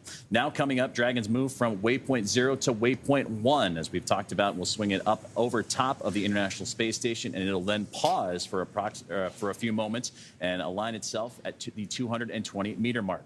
And at this point, it'll be on what we call the docking axis, which is essentially, it means it's directly in front of the docking port, which today it's going to the zenith port, the space-facing port of the International Space Station, one of the two on that front side. There's the forward-facing, but we saw in great images earlier, that is where the Crew-10 Dragon currently resides. So that's where and why the Dragon spacecraft is going up to the space-facing port. So we're already hearing teams on the ground continuing to talk, and we'll hear more polls for going or go no-goes as everything continues to remain on track for Crew-11 and their approach to the International Space Station. Yeah, we're just around about 30 minutes or so away from Dragon making its way to that Waypoint 1 location. Again, these are slow and steady moves. As we saw when we did have live views, it looked really slow as it was approaching. But again, just a reminder, both spacecraft are flying at 17,500 miles per hour, which is pretty fast. And that docking port, again, was just recently vacated a couple of weeks ago from Axiom mission for the 4th private astronaut mission to the International Space Station that saw former NASA astronaut Peggy Whitson and her crew that had representatives for the first time coming to the International Space Station from India, Poland, and Hungary. So it's certainly a milestone mission there, but they recently had departed, splashed down off the West Coast, the second West Coast splashdown for a SpaceX Dragon. Crew-10 will be the first NASA crew to do so, but again, that's where the home will be for Crew-11 here in the next little while as we get those great views back. 410 meters is where they currently reside, and at waypoint 0, and we are now approaching the 14-hour mark of today's journey for the Crew-11 crew. And love that we get these live views. Again, this is the Crew-11 crew looking up at the International Space Station. The vehicle's still between Earth and the space station. And again, it's swinging to Waypoint 1, where it will be between the space station and space on the space-facing side, which is where it's going to dock today in under an hour from now. Now, this is the 6th flight of Dragon Endeavour that Crew-11 is on board right now. We've talked about the milestones, that today is the 5th anniversary of the return of the Demo 2 crew with Bob and Doug, but this also supported, the spacecraft also supported Crew-2. We talked about Axiom Mission 4.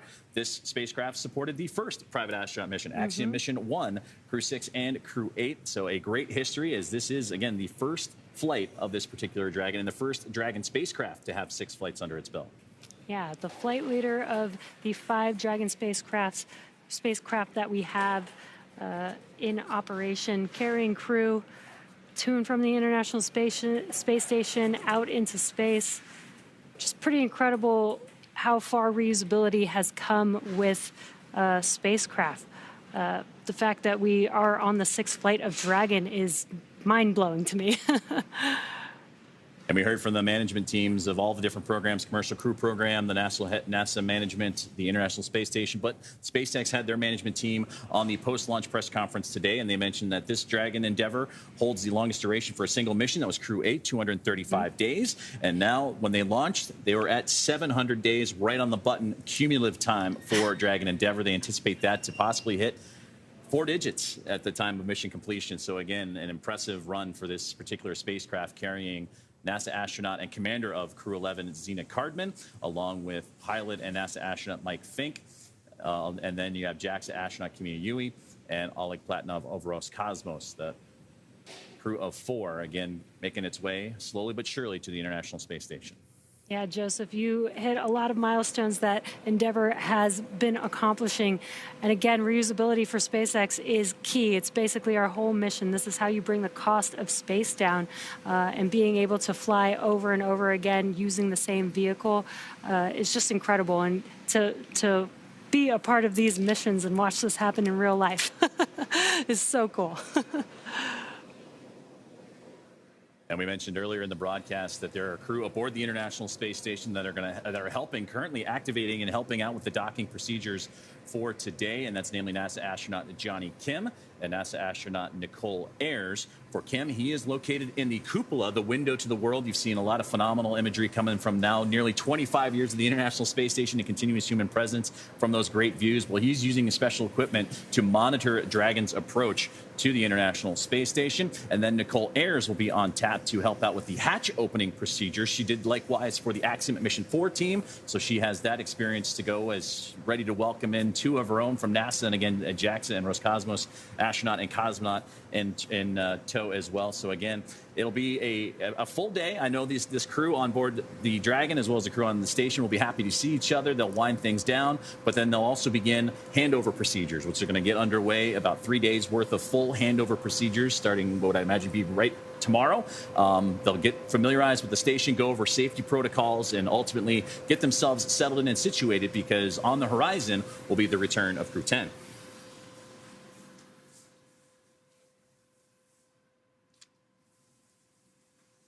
And if you look in your right bottom corner, again, you can see a graphic of the Dragon spacecraft with the locations of its thrusters. And you can see the thrusters are firing one at a time. Again, it's moving from waypoint 0 to waypoint 1, and it's flying autonomously, so the thrusters are firing exactly what it needs to continue to adjust to make its way to that waypoint 1 location.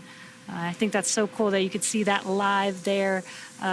We don't always get views of the Dragon spacecraft where you can see the thruster. Sometimes we do, but this graphic allows you to see it in real time, which is awesome.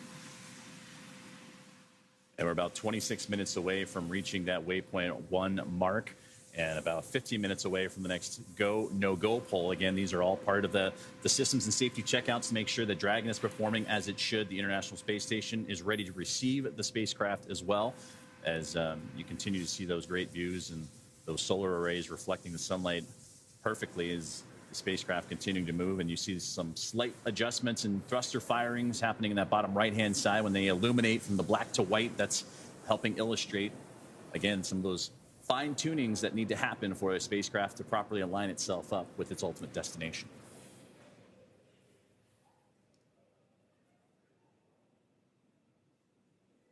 So to recap what we've been seeing so far here this evening, and what has been now just inside of the 14-hour mark of today's flight, earlier this morning, Crew-11, NASA SpaceX Crew-11, would launch from the Kennedy Space Center off the Florida coast at 11:43 a.m. Eastern time, and begin what was about a 16-hour journey, and still counting down to about 2 more hours or so to, if they might match up. Now, they did get a little bit ahead of schedule, but ultimately a shorter time period than their first launch attempt, which would have had them on about a 39-hour phasing, but ultimately a busy day from launch to the anticipated docking time, which we're still tracking to be around 11:26 p.m. Pacific, 2:26 a.m. Eastern time. And as we mentioned earlier, we're a few more minutes away from the Waypoint 1 milestone, which will be 220 meters away, is all that separates the Dragon spacecraft and the International Space Station. And again, we're going to hear another round of go, no-go polls as the crew on board. You can see again Mike Fincke on the right-hand side, Zena Cardman, she is on the left, working through their screens. And again, as you mentioned, Jesse, autonomously Dragon, the ability to dock, but if they do need to take over manual control, they can do so, but certainly following along with every step of their procedures. This is also a cool view. And of course, we lost the view right when I wanted to point out the spacesuits and the difference between Commander Zena's spacesuit and Mike Fincke's spacesuit. When the view comes back, I'll try and point it out, but you could see the differences in the suits and the gloves and the cuffs on the arms.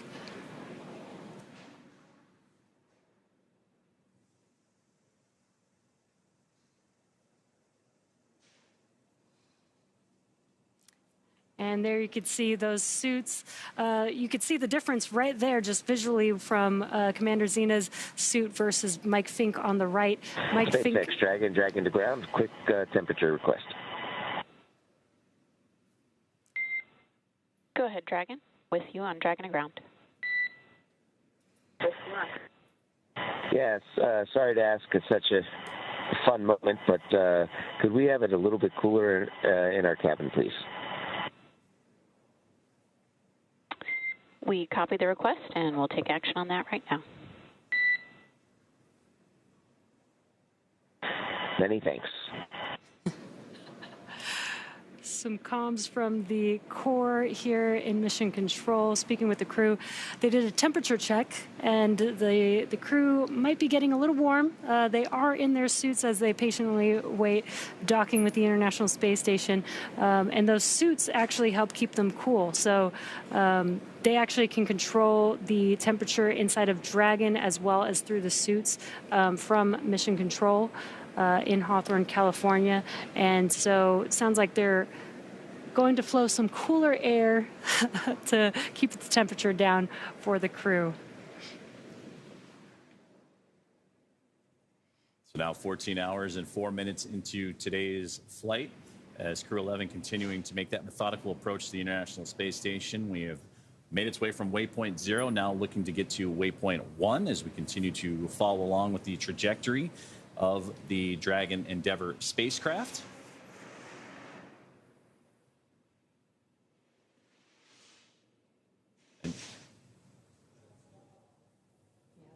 This is a slow approach to the International Space Station, but again, we have multiple checkpoints to make sure that the vehicle is safe, the crew is safe, as well as the International Space Station.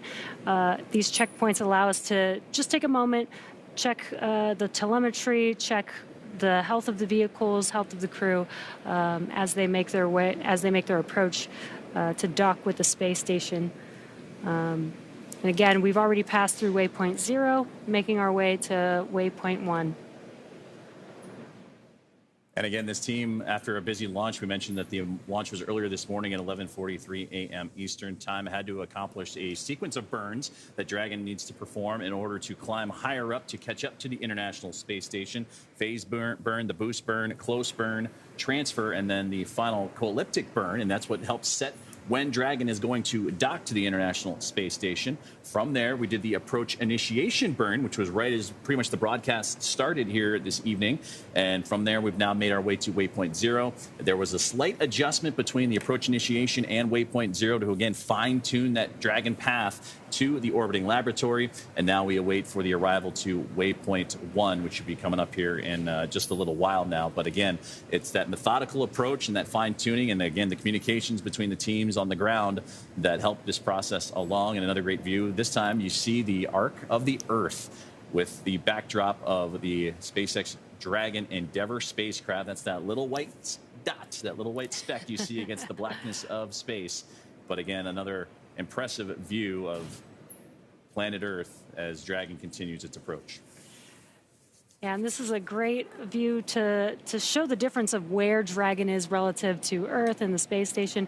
Earlier, just about 20 minutes ago, when the International Space Station was looking at Dragon, you could see Earth in the background, so you could tell that Dragon was between the Earth and the space station. Now it's kind of almost approaching the side of the International Space Station, not quite there yet, but you could see this is the path that it's taking to move up and over the International Space Station to make it to the space-facing side. Right now, Dragon and the International Space Station, they're flying off the coast of Japan at the moment as they continue to try and catch up to one another, flying 17,500 miles per hour.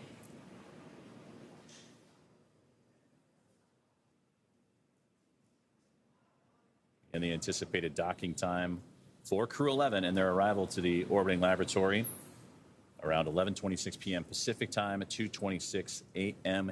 Eastern time.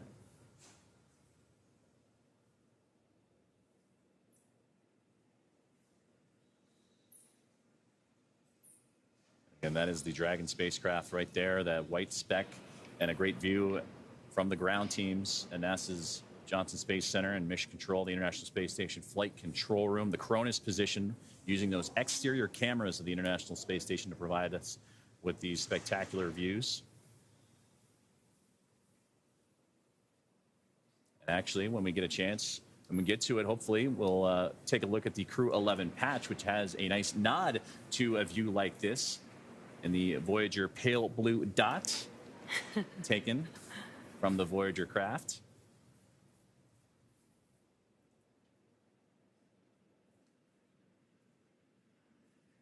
Again, coming up shortly on another go, no-go poll. That'll have the Dragon Endeavor continue its journey towards the International Space Station, and from there, Waypoint 1, which will be 220 meters away.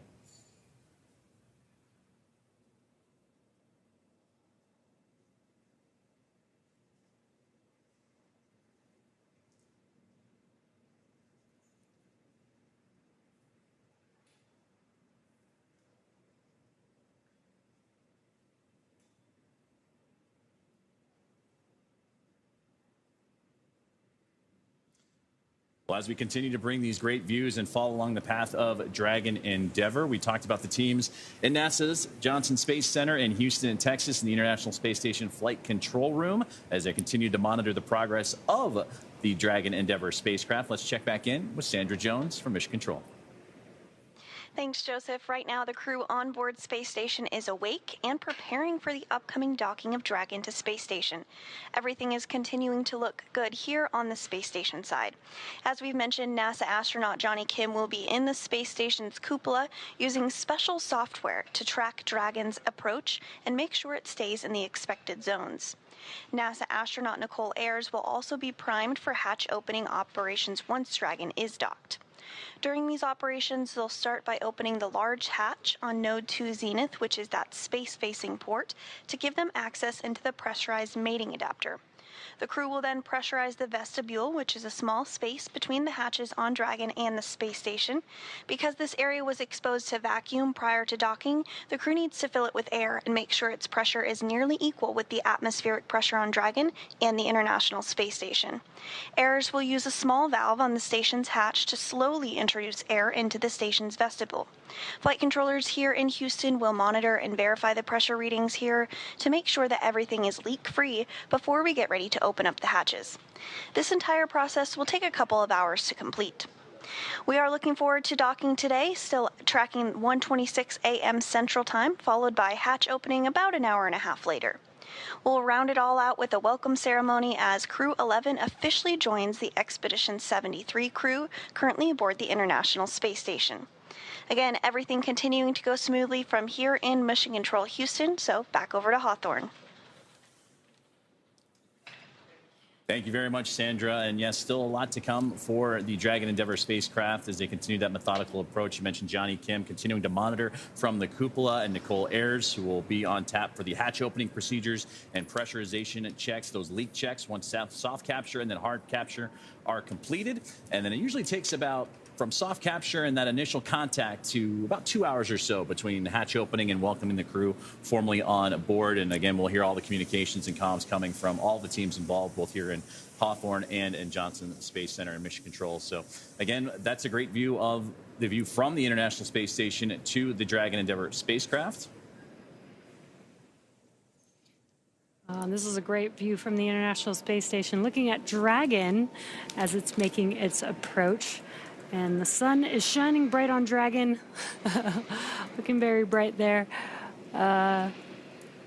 We might be able to see some live thrust firings here from this view. There you go. And I like that you can see the reflection of Dragon in the lens. Yeah. It's a pretty awesome view. And there we're getting a sharper image. Very clear image of Dragon now. Very telling. Dragon SpaceX on Dragon to ground for cabin temperature.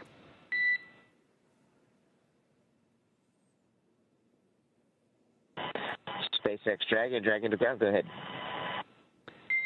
Ground team just took action to drop our thermal control system loop from the warm configuration to the medium configuration. That should help cool down the cabin temperature a bit for you guys. We're going to continue to keep an eye on it. All right, Dragon copies. We can feel it's already cooling down a little bit, so we'll be chilling. Thank you.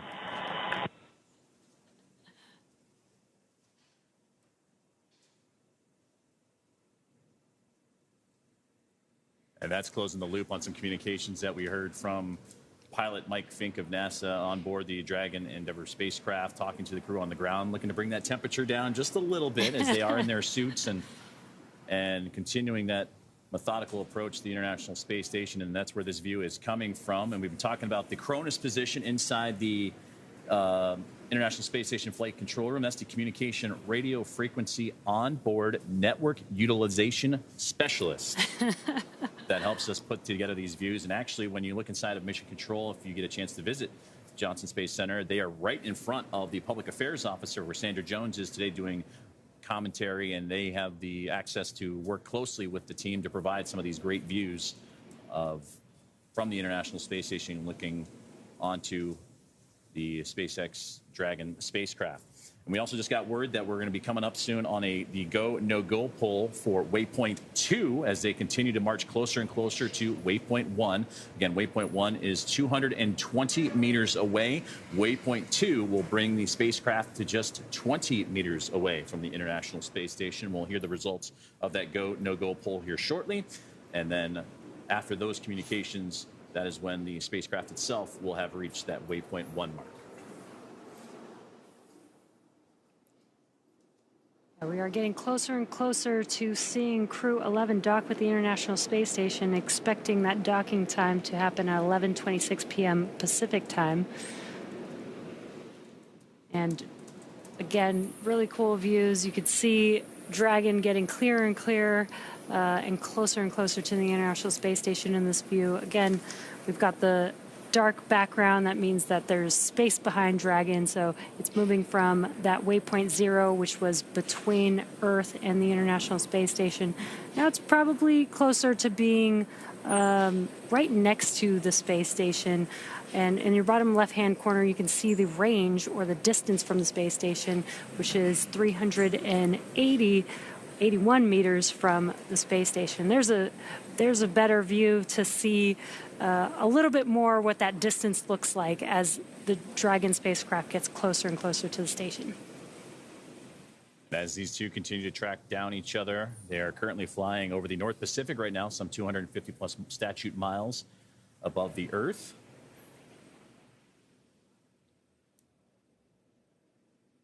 And then in the bottom left there, you can see the distance of Dragon from the International Space Station, now 372 meters away, and have slowed down to now a 1 meter per second rate closure as the thrusters firing in that bottom right-hand side of your screen. Again, that fine-tuning necessary to properly align Dragon to be in the exact right space at the right time as we close in on Waypoint 1. Yeah, and with this view, you can tell that Dragon is basically next to the International Space Station, which means that it's about halfway to that Waypoint 1 point. And again, these two vehicles are flying incredibly fast, 17,500 miles an hour. So when you see it in this perspective relative to each other, it looks like it's that slow and steady pace. Looks like they're not moving. But again, they're moving so quickly that an orbital daytime and orbital nighttime comes and goes very quickly, so much so about 90 minutes for each. So that's impressive to know how fast they have to move, but also how quickly they have to move to close in on each other to ultimately bring Crew-11 to its destination, the International Space Station, for the next several months. Yeah, if you really like sunrises and sunsets, being an astronaut is a great job to have because you get about 15, 16 of those every single day. And that's something that I know Zena Cardman has talked a lot about, is getting spectacular views of photos, and that's a wonderful view from Dragon to the International Space Station. And there you can see that backside of Space Station in shadow as the sun just off to that left-hand side of Earth. That is such a cool view. As the Dragon spacecraft now making its way up over top of the International Space Station. That gives you great perspective of where they're heading, that space-facing port, that zenith port of the Harmony modules. So you had them when we originally started, they were just underneath the International Space Station. Then they swung up to be right about in line to where the Crew-10 Dragon is, that forward port. Well, now they have a little bit more ways to go. And there's a great illustration in the middle of that screen there, that Dragon where the line kind of swooshes around the circle. That's the Dragon spacecraft, and it needs to get to the top of that circle representing the International Space Station before it can properly align itself to the docking access and get ready to close in for those final few moments before docking itself. But this gives a great illustration of that flying up and over top maneuver that Endeavour is currently experiencing. Yeah, I literally love this view. This is so awesome to see the International Space Station with Earth in the background. Again, Dragon is going to be moving to above the space station, so we'll eventually see, this is a view from Dragon, so we'll eventually see a view from Dragon looking at the space station with Earth like all behind the space station. That's how you know that Dragon will be above the space station. And they, again, are currently flying over the Pacific Ocean. They're just about to pass over Hawaii at the moment, as Crew-11 continuing that methodical approach, now 314 meters away from the International Space Station, closing in at about 1.1 meters per second. View on the left there is the over-the-shoulder look of Commander Zena Cardman and Mike Fincke, and on the right is the view from the space station to the Dragon. And again, there's the International Space Station from Dragon on the left. And on that left-hand side, you can see the great solar arrays of the International Space Station, but you can also see the IROSAs, the rollout solar arrays on that left-hand side to help enhance the power of the International Space Station, collecting that sunlight, converting it into energy for the crew on board to fly the orbiting laboratory. And Dragon also does have solar arrays attached to the Dragon trunk. It's just on half of the trunk, but similar. While Dragon is in space and while it's docked to the International Space Station, that's how the Dragon spacecraft will be powered for its duration of its mission until it comes back down for splashdown. Now 294 meters away. The milestone we're looking to get to is 220. That is waypoint 1, and we just received note that that's going to be about 6 minutes away as Dragon Endeavour and Crew-11 continue its approach to the International Space Station, tracking approximately 2:26 a.m. Eastern Time, 11:26 p.m. Pacific Time, for what has been a full day for the crew, launching earlier this morning at 11:43 a.m. Eastern from Launch Complex 39A in NASA's Kennedy Space Center, and then would execute a sequence of burns after a nominal orbit insertion and great performances from Stage 1 and Stage 2 of the Falcon 9. And then would begin that stair step with those burns, the phase burn, boost burn, close burn, transfer burn, and then the final co-elliptic burn to get them into the position they're in now. And then the approach initiation burn is what started our broadcast today to begin that journey towards the space station. And now hitting those milestones, waypoint 0 has come and gone, and now we're approaching waypoint 1, which again will be 220 meters that separates Dragon from the space station.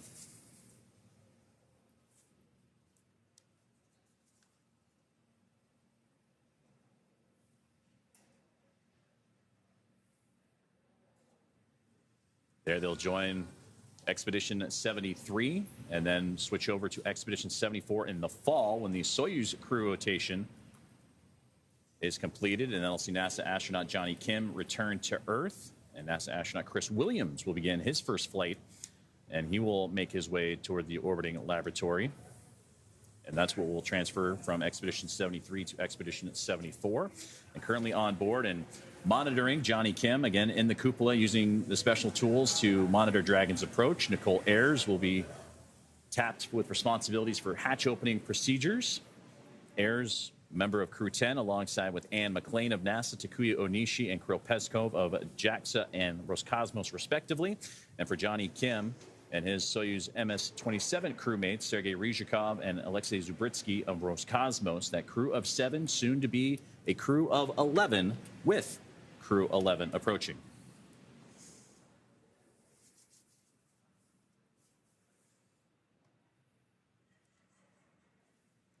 Now closing in on 3 minutes until Crew-11 reaches waypoint 1, and you can start to see the sun setting a little bit. And we talked about the orbital daytime, orbital nighttime, and that's where we're going to lean on that strobe in the middle of the Dragon spacecraft to help identify where the craft is in relationship to the International Space Station. And of course, you see the port side and starboard side red and green lights to help illustrate their direction as well.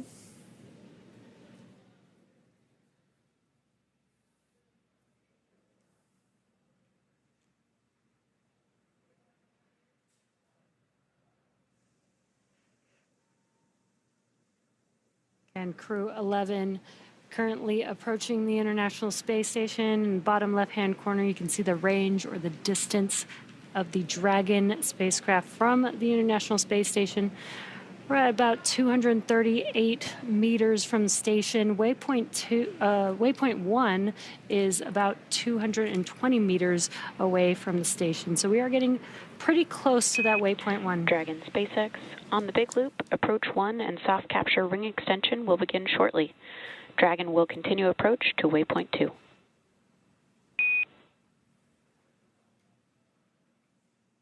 Copies. Ring extension beginning shortly. We're expecting to continue through Waypoint 1 onward to Waypoint 2. And as you heard those comms, we do have these checkpoints, Waypoint 0, Waypoint 1, Waypoint 2. You heard those comms. Basically, a go-no-go poll was performed, and the Dragon spacecraft will actually pass through Waypoint 1 and just begin to Waypoint 2. So great news, smooth ride, no need to stop and hold. As they mentioned, they'll just move forward to that.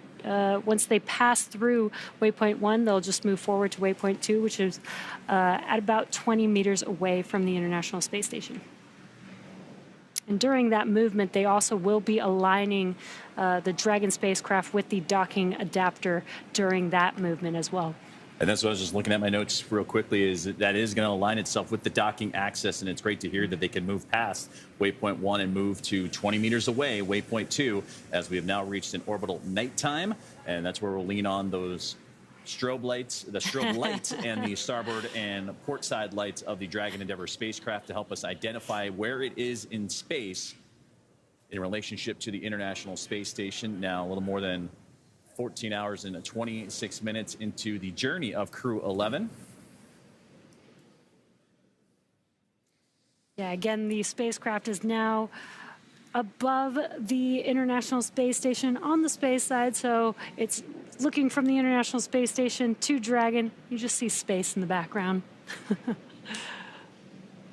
And the team's on the ground continuing to monitor the trajectory. We should be crossing Waypoint 1 here in just a matter of moments. Again, having them 220 meters away. You notice before we lost the data there at the bottom left-hand side, that rate of closure slowing down to now less than a meter per second. And as it gets closer and closer to the space station, it'll get even slower, almost a glacial rate of how glaciers move across. Station Houston on the big loop for Johnny.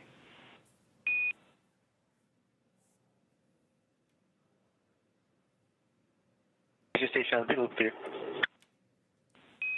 Monitor approach per step 3 of 1.102, Dragon approach and retreat monitoring.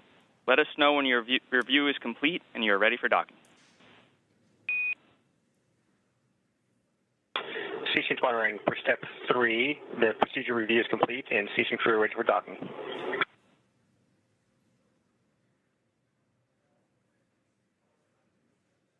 And that was NASA astronaut Johnny Kim talking to the teams in Houston. And Houston copies. At Waypoint 2, Dragon will briefly pause to align for docking, then automatically resume approach. Station copy.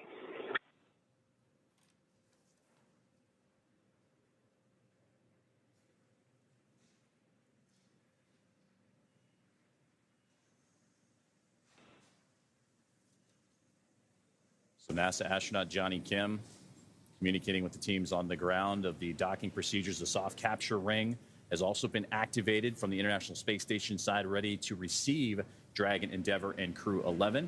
And just a moment ago, you saw some great thruster firings of the spacecraft in the blackness of space to see it illuminate for a couple of quick moments there.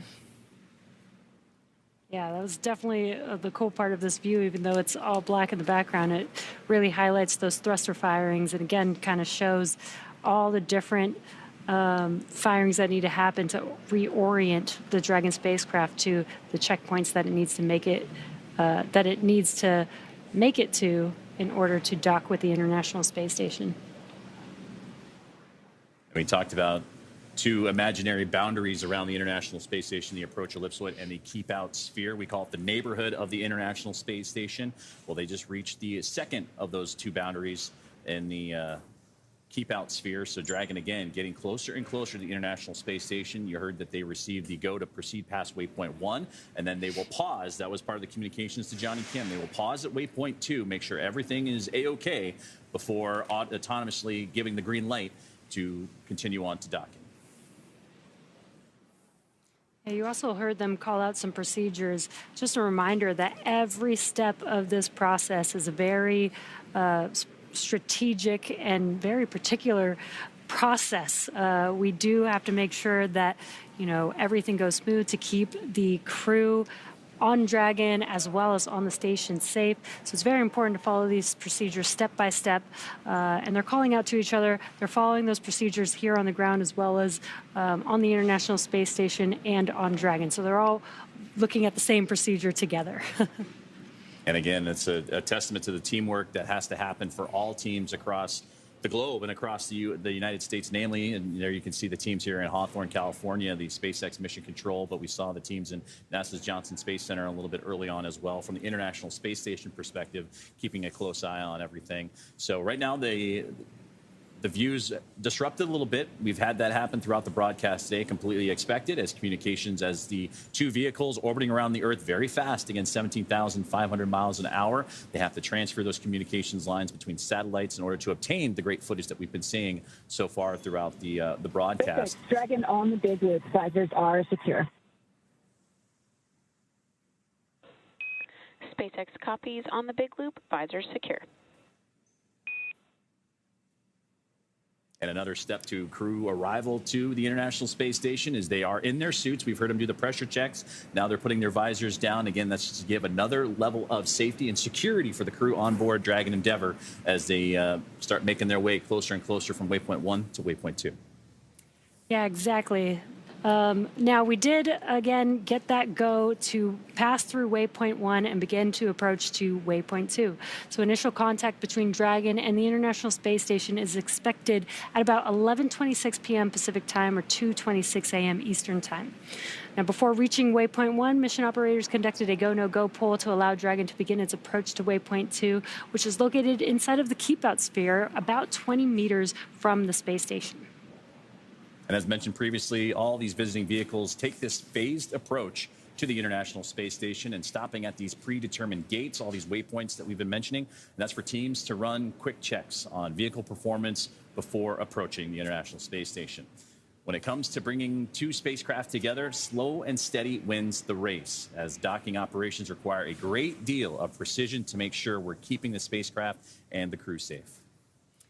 At the 20-meter distance from station's docking adapter, Dragon SpaceX on the big loop. Soft capture ring extension complete. Everything happens. Ring extended. We see the same. and just some comms as the soft capture ring is preparing for Dragon to approach and dock with the International Space Station. Now, at the 20-meter distance from station's docking adapter, Dragon's approach will slow, and it will begin to align itself with the adapter to come in for the final approach. And you can see that there on your graphic. We've already passed through waypoint 1 and waypoint 2. We're now making the crew is making their way to waypoint 2, about 20 meters away. And then where you see contact, that is where the IDA, or the International Docking Adapter, is, and that's where Dragon will mate with the International Space Station. And you saw that rate of closure continuing to get slower and slower. We mentioned a glacial rate almost, because you don't want anything to happen too quickly for Dragon and the International Space Station to come together. You heard the soft capture ring, and that contact with the capture ring will then retract to bring Dragon in for the hard capture sequence. And as further precaution, Dragon's soft capture system includes a set of rotary spring dampeners to lessen the force of the contact between the spacecraft and the International Space Station. You will pause a few moments to let that relative motion dampen out a little bit before continuing for the hooks to drive, form that hard mate from a soft capture to a hard mate, and there we can begin the hatch opening procedures, the leak checks, and so forth. So a lot has to happen as you start making your way closer and closer to the space station. We'll hear a lot more comms in the process as well, but to have that step-by-step procedure and be what they say, you know, is slow is smooth, smooth is fast, and that's what they're executing right now in these final few more moments before that soft capture and docking. Yeah, Joseph, you've mentioning that slow and steady. Again, both vehicles are moving at 17,500 miles per hour, which is really fast. So even the slightest movement, even the slightest approach, is actually the spacecraft moving very quickly with each other. So relative to each other, it seems very slow, but that is one of the biggest reasons why the Dragon spacecraft needs to approach very slowly, is because they're both moving really, really fast at the same time. And we just received word that we are go for docking from the International Space Station. On the big loop, ground is go for approach 2 and has commanded approach allowed. As a reminder, once Dragon is inside the crew hands-off point, retreat and breakout are not permitted.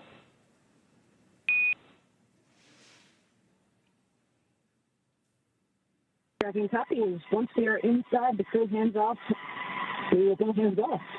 No retreat or breakout at that time. And we are go for approach 2. We see the flag enabled.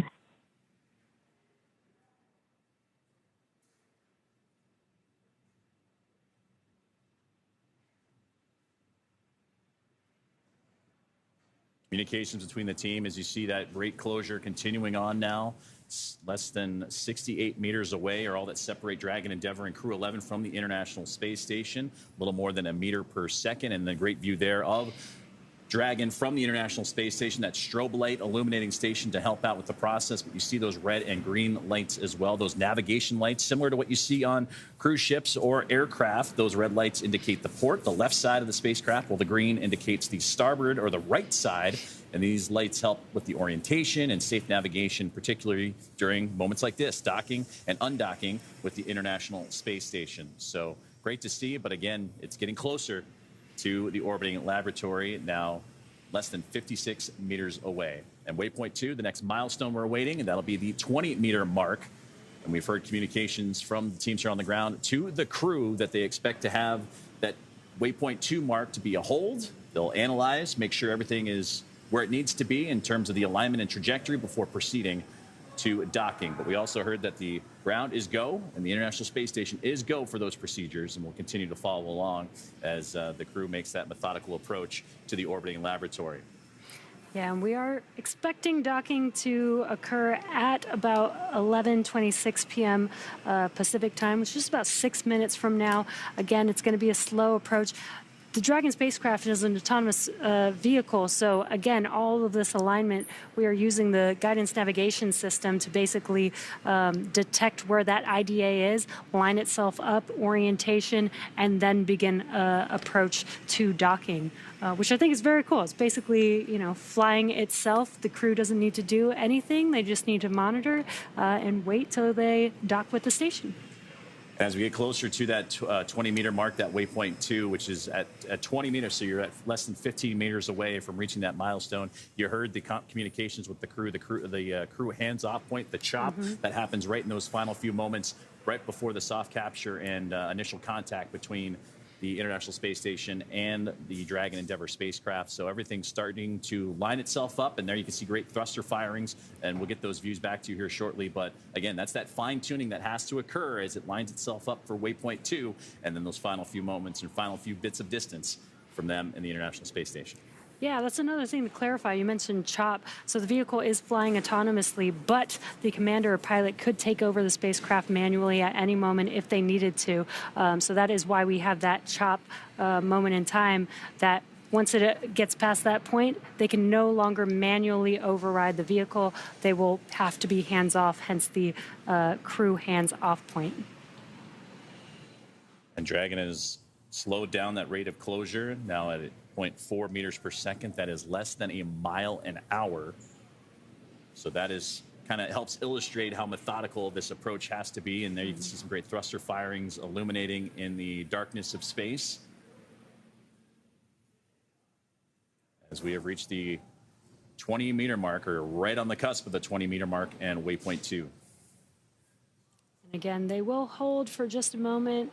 Again, this is just a checkpoint to make sure that the vehicles are healthy and are ready for docking with the space station.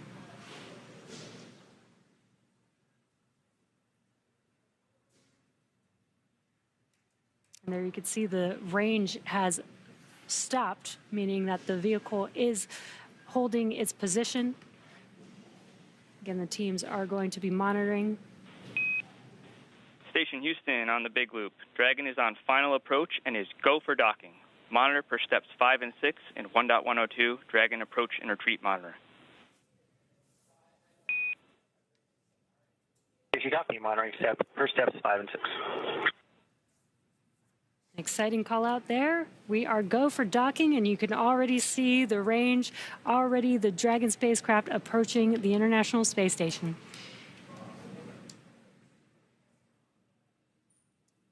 So it has reached waypoint 2, and that communications given the go for docking, and now it's just those final little bits of distance, and we'll continue to keep an eye on where the Dragon and the International Space Station are relative to each other, orbiting around the Earth at the time of docking. But so far, everything has been right on time, and so much so that they were even a little bit ahead of schedule going into today's preparations following all the trajectory and data that we've been tracking since launch earlier this morning at 11:43 a.m. Eastern Time, and that's what began their journey. Now 14 hours and 40 minutes into their flight today, but that'll soon come to a close as they're just a little more than 14 meters away from reaching their ultimate destination.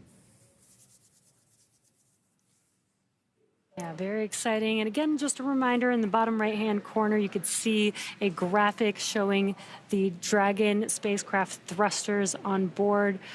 We've been able to get some glimpses of the thrusters live on Dragon. You can kind of see those light dots on your screen, but it is a little bit dark. We've got a dark view as we are looking at the Dragon spacecraft from the International Space Station. Dragon is up and above the space station, between the space station and outer space. And receive note that we're a little less than 3 minutes away from capture Dragon and contact, pardon me. Big loop, approaching 10 meters. Copy, 10 meters. And 10 meters to go. So again, continuing to close the gap between Dragon Endeavour and the International Space Station, currently flying over the South Pacific, as they are down to single digits in terms of meters between the Dragon Endeavour and Crew-11 on board and the International Space Station.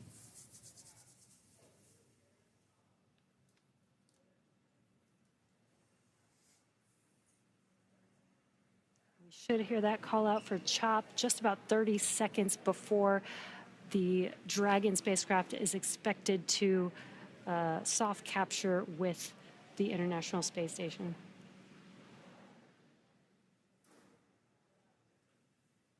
Those thrusters continuing to fire to push Dragon in even closer at 0.3 meters per second. Now about to be 5 meters away, and we'll wait for that contact call out. 5 meters.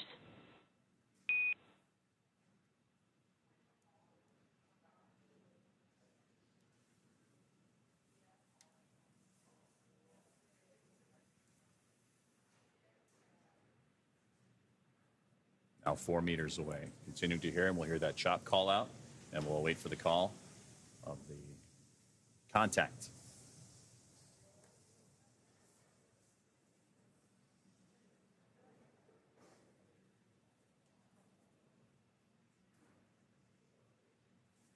Meters, throw his hands off. 2 meters. There was that call out for CHOP. Crew, hands 1 off. meter. 1 meter.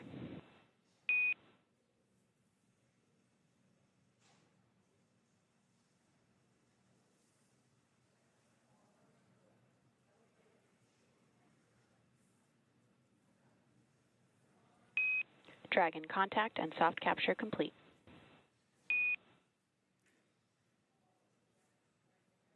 Dragon captured. And there's the call. NASA SpaceX Crew-11 has arrived to the International Space Station with docking at 2:27 a.m. Eastern Time, 264 miles over the Southeast Pacific Ocean. You can also see in the bottom right-hand corner the graphic furthest to the right showing the docking adapter. Previously said ring retraction in progress. Tracking copies. That graphic previously said soft capture. Now it says hard capture, so it's following along with all the action with the docking adapter. And we did hear that call out. We heard the capturing. We are going to also have a sequence of 12 hooks, 6 at a time, that are going to lock in to that docking adapter. And then the umbilicals will then attach after that. So we should hear those call outs here shortly as well.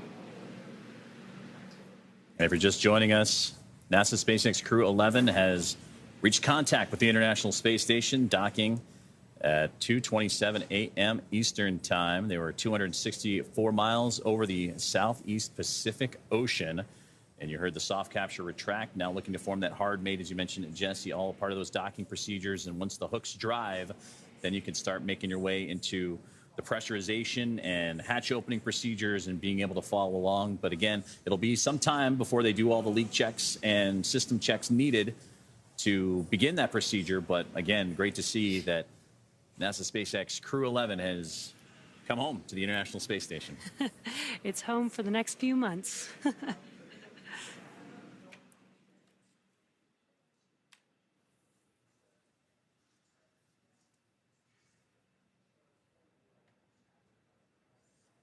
Crew-11 has made initial contact now and is situating itself in with those hooks driving to form the hard mate on the space-facing port of the International Space Station's Harmony module. And that soft capture system has retracted to bring the spacecraft even closer to form that hard capture. And you mentioned, Jesse, earlier that those 12 hooks, the 2 sets of 6, to firmly hold Dragon in place. That process will take about 15 minutes or so. So again, it just recently docked to the International Space Station about 2 minutes ago. So it'll take some time, and we also want to have that relative motion dampen out a little bit, because again, Dragon coming in very slowly, but still want that relative motion to dampen out. So the docking procedures well underway, and it'll take about 15 minutes or so. And after all of the docking events are successful, flight controllers will configure the Dragon spacecraft for docked operations and connect the power and data to the spacecraft. The Crew-11 crew will be able to get out of their spacesuits and set them up to dry and begin operations to get the hatches open and join the Expedition 73 crew on board the International Space Station. That includes pressurizing the vestibule and a round of leak checks, and we expect, again, to take it about 2 hours or so before the hatches open. And we'll continue to monitor along with that time frame. But again, they have docked at 2:27 a.m. Eastern Time as the space station and the Dragon Endeavour spacecraft orbiting over the Southeast Pacific Ocean. All of this will be followed by a welcoming ceremony before the crew goes into a safety briefing with the team already on board, Crew 10. Dragon SpaceX on the big loop, ring retraction complete. Docking sequence is holding for MCS reconfiguration. Dragon copies. Still with you. And great to hear that communications to the ring retraction being completed. And again, the welcome ceremony and the crew will have that safety briefing with the Expedition 73 crew, and they'll get up to speed on all things International Space Station, and that'll more or less begin the handover period, the 3 full days of handover between the Crew-11 team and the Crew 10 crew, as they anticipate departing in the next few days after that handover complete can occur. And of course, due to weather and splashdown opportunities available for Crew 10. So now that the soft capturing has been retracted, you're going to start hearing those call outs of the hooks driving and starting to create that hard mate to the International Space Station. Yeah, and with the completion of the soft capture ring retraction, the hard capture sequence begins just about a couple minutes later, so we should hear the call out that that hard capture procedure sequence has begun here shortly. So right now that docking procedure well underway, and we anticipate to have, like, from initial capture to completion takes about 15 minutes or so. So we'll continue to monitor as Dragon Endeavour has reached the International Space Station after, again, launching earlier this morning a full day's activity for the crew aboard, including NASA astronaut and commander of Crew-11, Zena Cardman, pilot and NASA astronaut Mike Fincke, mission specialist and JAXA astronaut Kimiya Yui. Station Houston, MCS configured, proceeding with hook driving. copy. And to round it out real quickly, Roscosmos cosmonaut Oleg Platonov, as you heard the communications there, the hooks are driving now to form that hard mate and create that seal to have the spacecraft and the International Space Station locked up against each other.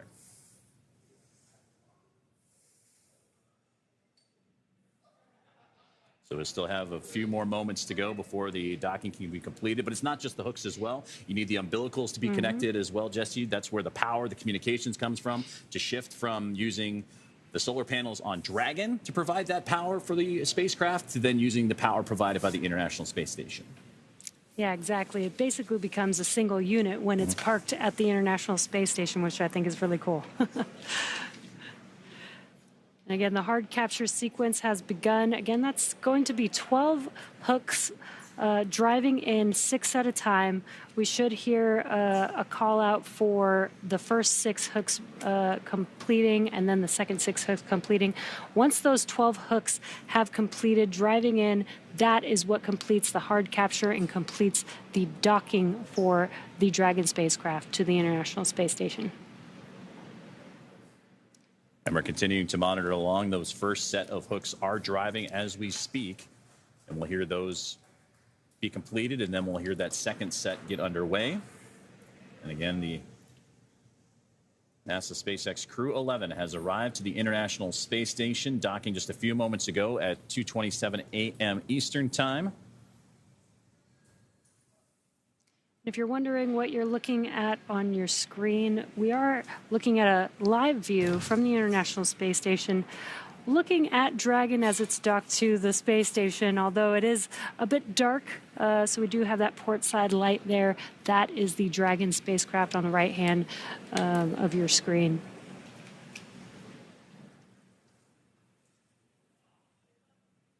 Both Dragon and the International Space Station in that orbital nighttime. They just flew over the most southern regions of South America as they were making their way across the Pacific Ocean. Southeast Pacific is where they met together for that initial contact, and then they'll start making their way 51 degrees and change up the other direction as we continue to wait that second set of hooks to drive. And we're about 6 minutes away from the next orbital sunrise, which should provide some wonderful views of both the Dragon spacecraft and the International Space Station, illuminating the two coming together.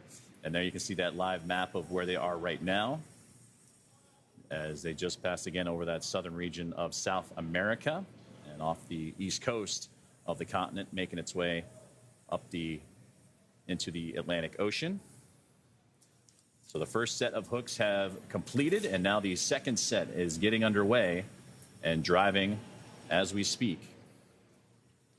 If you look in your bottom right-hand corner, that graphic of the docking adapter, you could see the status.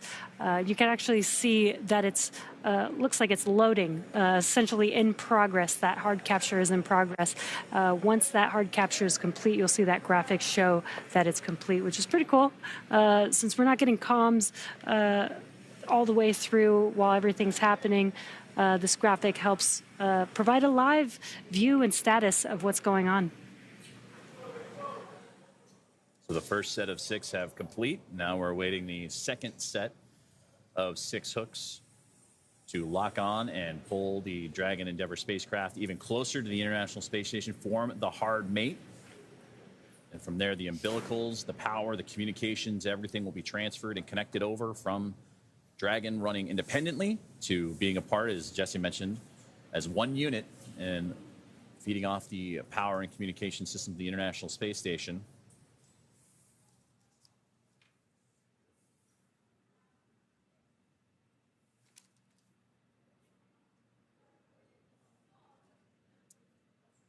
Dragon Endeavour and Crew-11 docked exactly 10 minutes ago while the two were flying a little more than 260 miles over the southeast Pacific Ocean. Dragon SpaceX on the big loop, hard capture complete.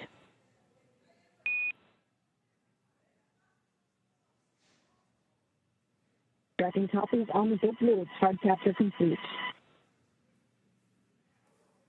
All right, great news. Hard capture is now complete. Now that Dragon has completed the docking sequence, the spacecraft must undergo a handful of checks before we will be able to open the hatch. The crew on board Dragon will now get a chance to get out of their suits before moving into hatch operations, which I'm sure they're pretty excited about. And that's right, and things are going to start picking up now inside the International Space Station as well, as NASA astronaut Nicole Ayers is going to begin the procedure of getting the station side welcome to the ready. International Space Station. Your arrival is another milestone to what international commercial collaboration can accomplish. Zena, Mike, Kimiya, and Oleg, we have cold drinks, hot food, and hugs waiting. See you soon.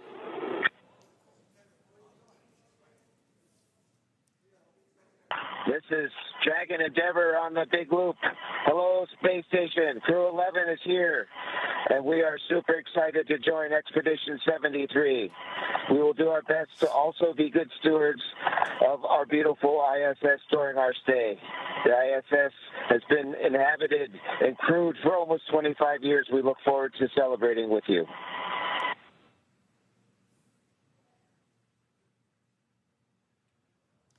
That was wonderful to hear. Space crew can't wait.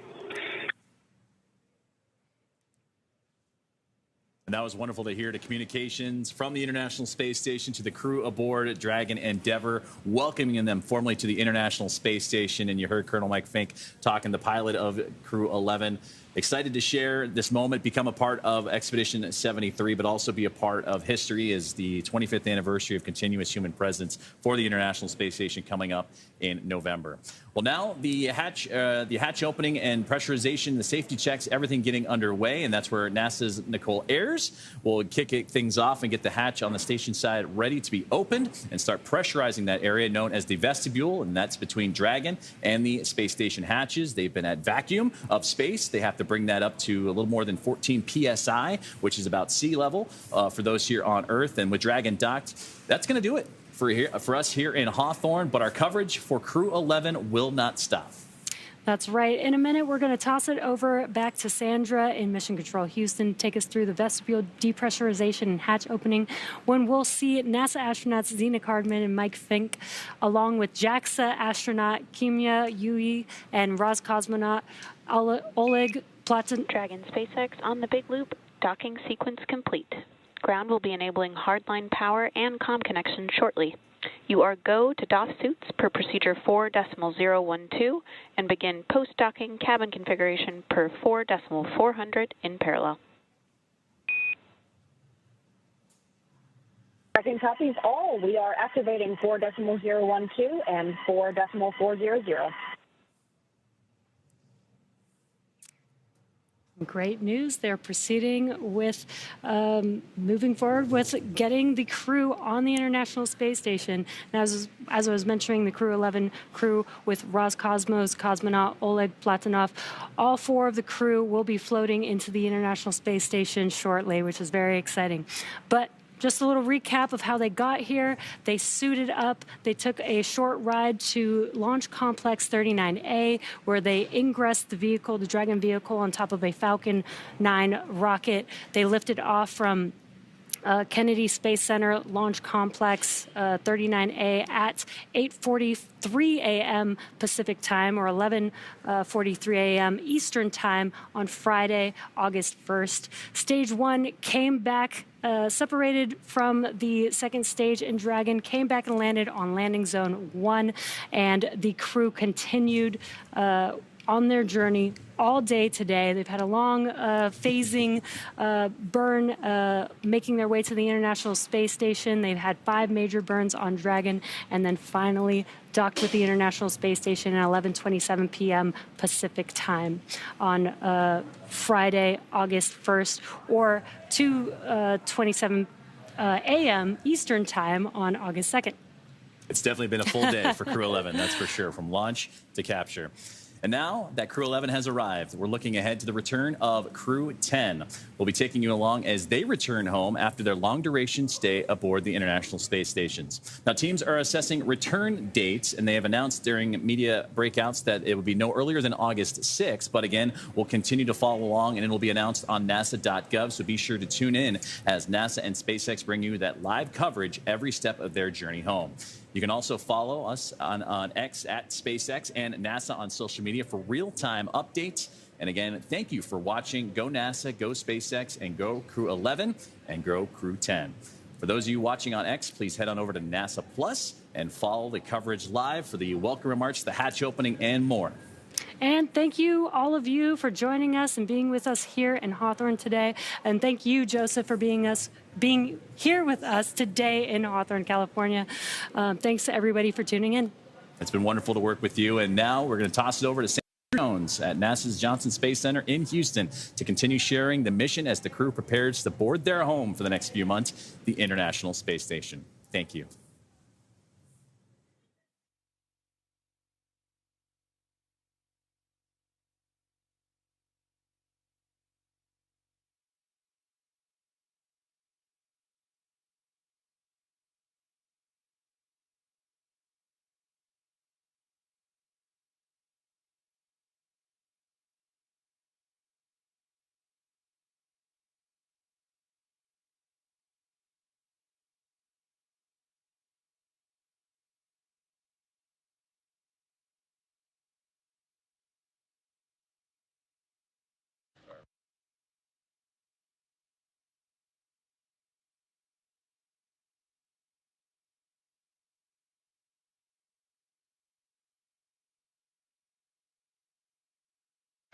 Good morning again from the Johnson Space Center in Houston, Texas. We just wrapped up our joint coverage with SpaceX of Crew-11's arrival to the International Space Station. Kimiya, I've got you loud and clear on the cabin mic on the big loop. You're also loud and clear. Thank you.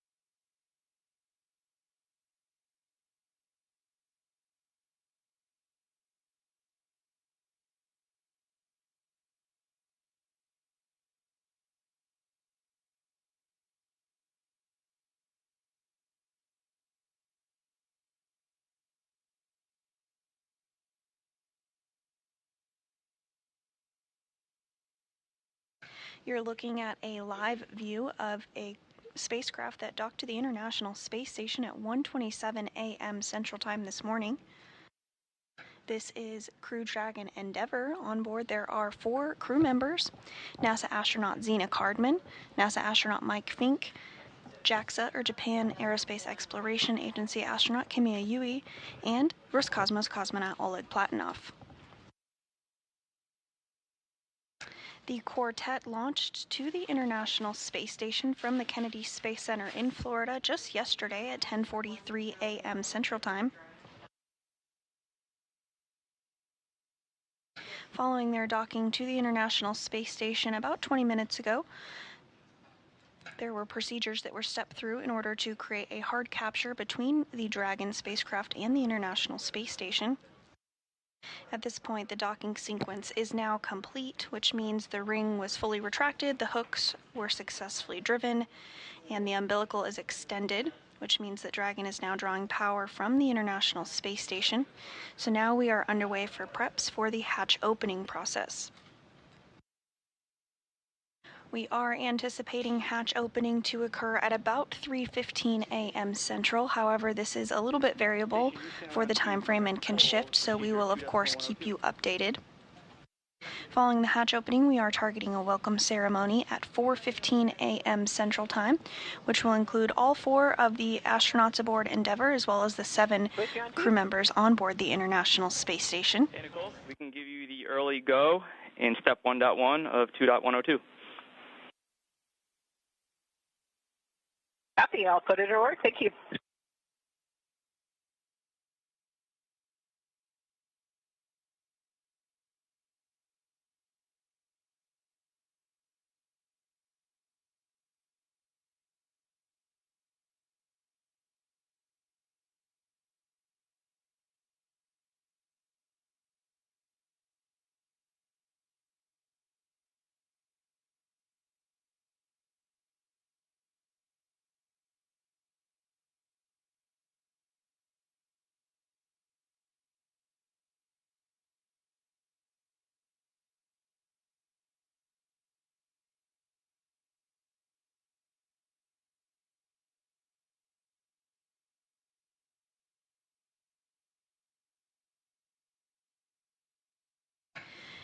Now that Endeavour is docked, NASA astronaut Nicole Ayers is working to secure some hardware that will move into the hatch operation procedures.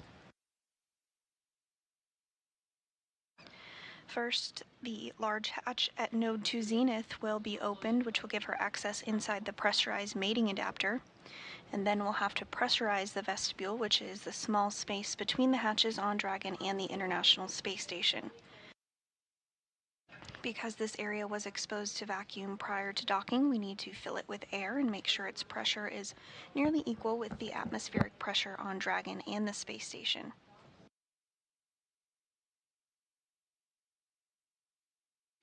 Ayers is going to use a small valve on the station's hatch to slowly introduce air into the vestibule, and flight controllers here in Houston will monitor the pressure and temperature readings inside to verify everything is leak-free before we get ready to open up the hatches.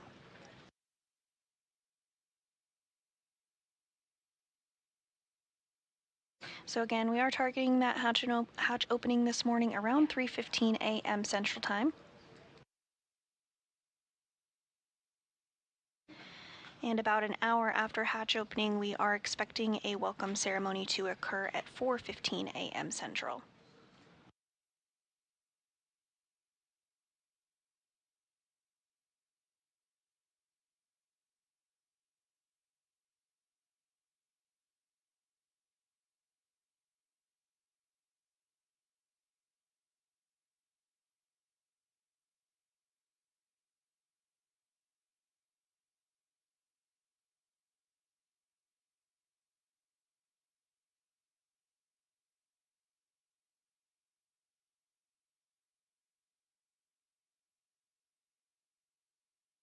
We are continuing to get views of Dragon docked to the Zenith port of the International Space Station's Harmony module.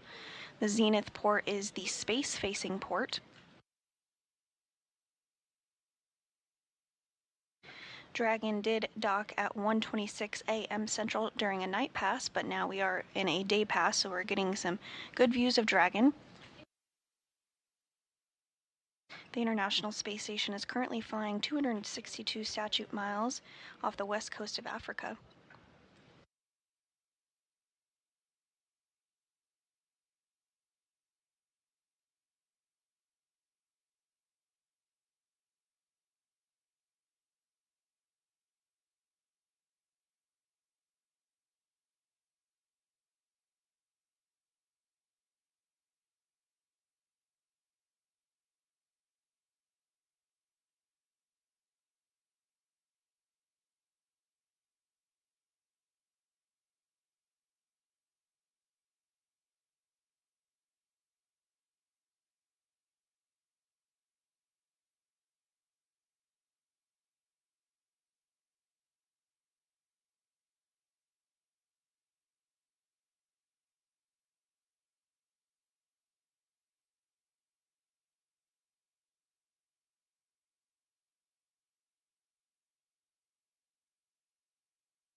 As we continue to monitor along for hatch opening procedures this morning, the main voices that you'll be hearing from inside the International Space Station are NASA astronaut Nicole Ayers, who will be prime for repressurizing that vestibule we discussed, but you also hear the voice of NASA astronaut Johnny Kim, who monitored Dragon's approach from the cupola of the International Space Station.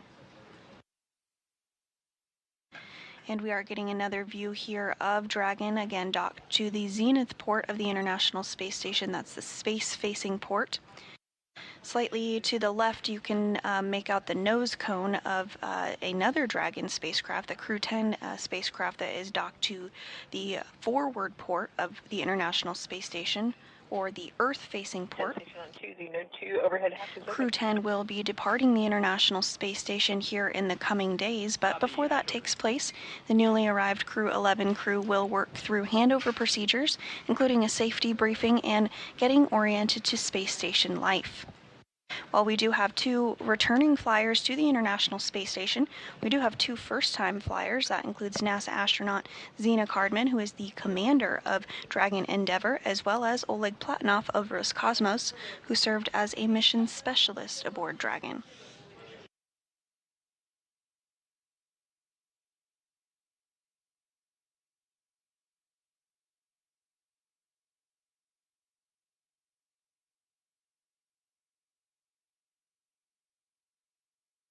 Once Crew 10 undocks from the International Space Station, they will splash down off the coast of California.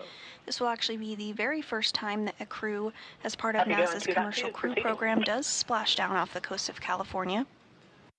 The Axiom Mission 4, one of the private astronaut missions for the agency, did recently splash down off the coast of California, but this will be the first for the CCP program.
Houston Station on 2, the node 2 cam 1 is on. You guys are welcome aboard.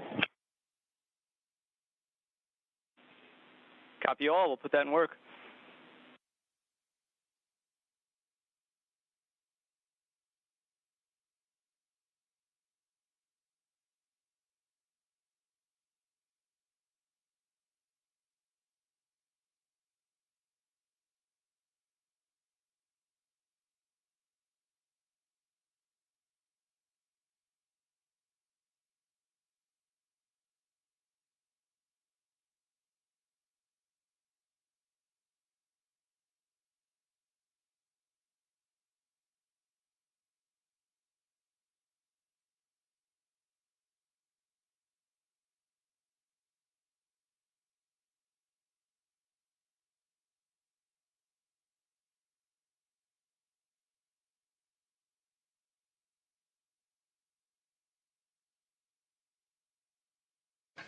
Again, this is a view of the recently arrived Dragon Endeavour, which docked to the International Space Station at 1:26 a.m. Central Time this morning. Inside the International Space Station, NASA astronaut Nicole Ayers is working through procedures to pressurize the vestibule, which is the small space between the hatches on Dragon and the International Space Station. Because this area was exposed to vacuum prior to docking, they need to have it filled with air to make sure its pressure is nearly equal with the atmospheric pressures on Dragon and the space station before hatches are opened. Again, the timing for hatch opening this morning is targeted at 3:15 a.m. Central.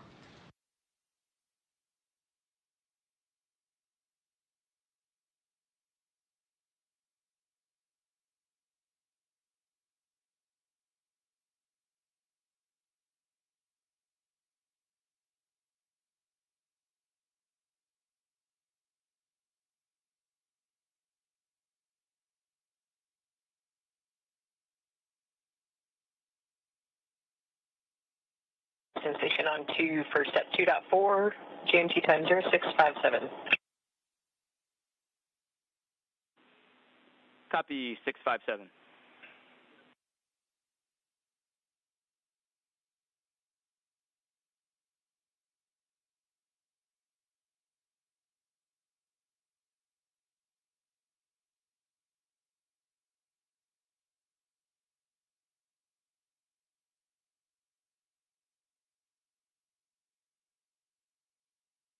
And we are getting a view from inside the International Space Station now as the crew, namely NASA astronaut Nicole Ayers, works to step through those procedures to pressurize the vestibule.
And we are hearing confirmation that Dragon is now receiving power from the International Space Station, so it's no longer relying on battery power or its solar arrays.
Dragon Houston, stand by for hardline audio config.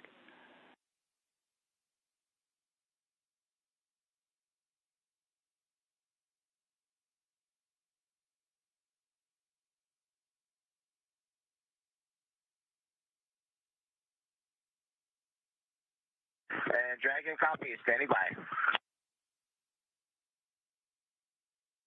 And a view back inside the International Space Station. Again, NASA astronaut Nicole Ayers is going to be prime for the responsibility of the hatch opening procedures today. You can see that zenith hatch there on your screen. The white circular portion that's a little deeper into the hatchway, and that pathway is called the pressurized mating adapter. It's the white hatch right there around it. That is called the APAS hatch, or the androgynous peripheral attach system. The international docking adapter, which is on the other side of the hatch, just right behind there, has been exposed to vacuum and the harsh conditions of space, including that intense sunlight and sunsets plus 200 degrees Fahrenheit plus or minus in the sun and shade respectively. So because of this introduces some significant thermal constraints and thermal conditions, as you might expect in that vestibule.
And we are hearing that the vestibule has been repressurized by NASA astronaut Nicole Ayers. Again, she's prime for those procedures today.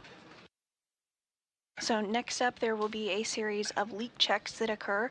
The pressurization needs to be equal to the pressure on board the International Space Station, which is about 14.7 pounds per square inch. Once that pressure is equalized, they'll be able to open up the hatches between Dragon, Endeavour, and the International Space Station, and the newly arrived Crew-11 will be able to float aboard at that point. Shortly after their arrival on board the International Space Station, we will have a welcome ceremony. We're again targeting that for 4:15 a.m. Central Time this morning.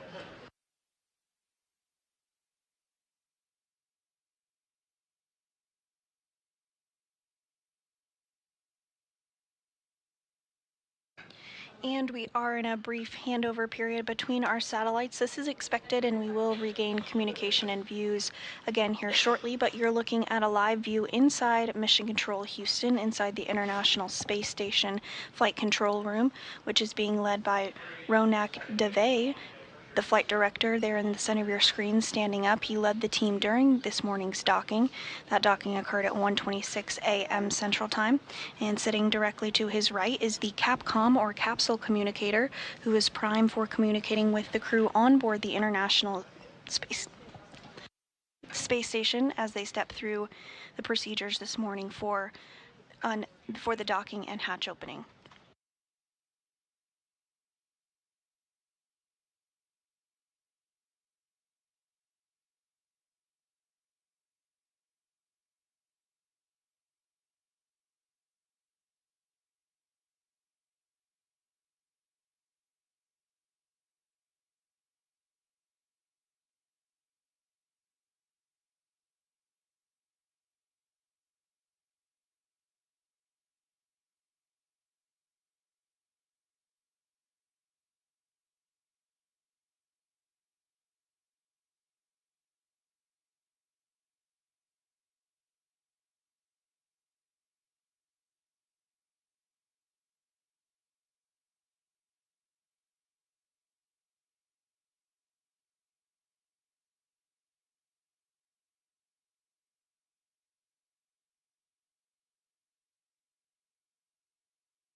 And looking again at the Dragon Endeavour, which docked to the International Space Station at 1:26 a.m. Central Time this morning, following its launch from the Kennedy Space Center in Florida yesterday morning at 10:43 a.m. Central.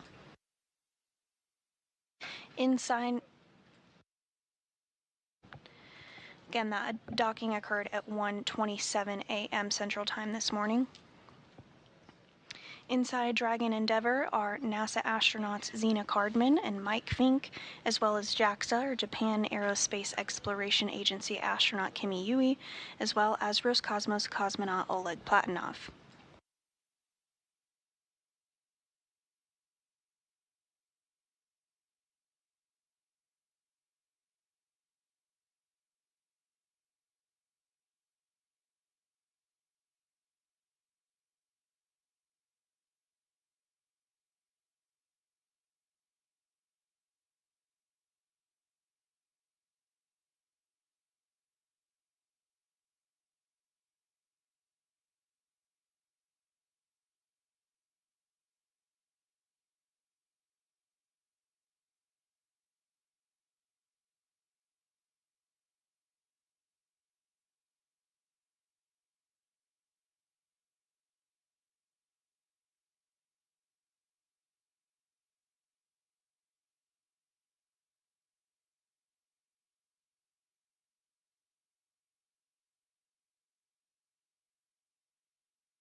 This view inside NASA's Mission Control Houston, inside the International Space Station Flight Control Room.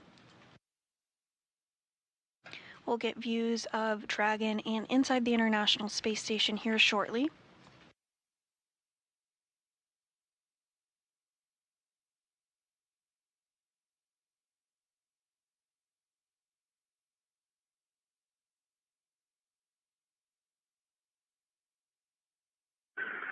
SpaceX Dragon suits drying. And we are getting views once again of Endeavour docked to the zenith port of the International Space Station.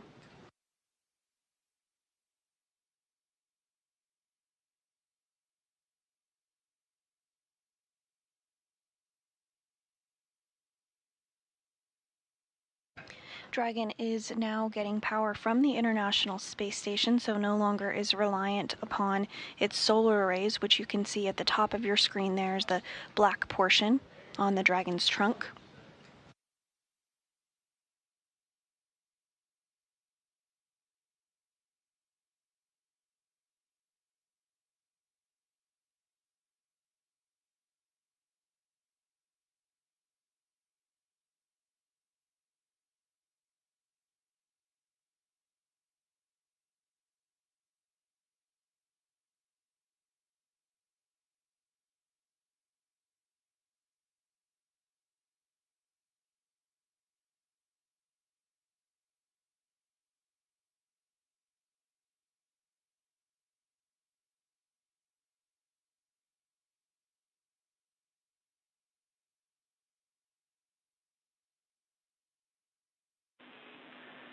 Dragon Houston on the big loop. Comm check. Hardline audio config complete.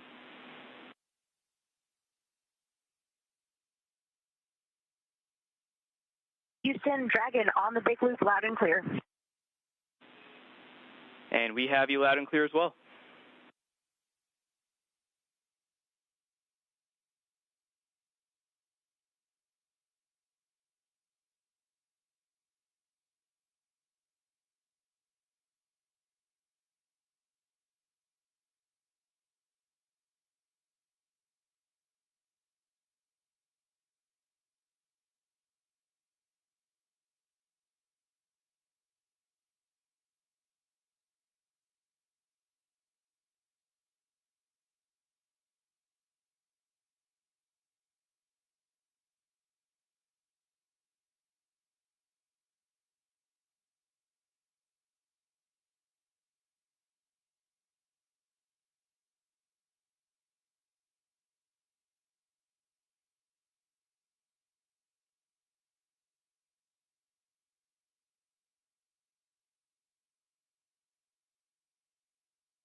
And as NASA astronaut Zena Cardman continues to work through the procedures ahead of the hatch opening today, she did just communicate with the CAPCOM, or capsule communicator, here in Mission Control Houston as they completed some hardline communication checks.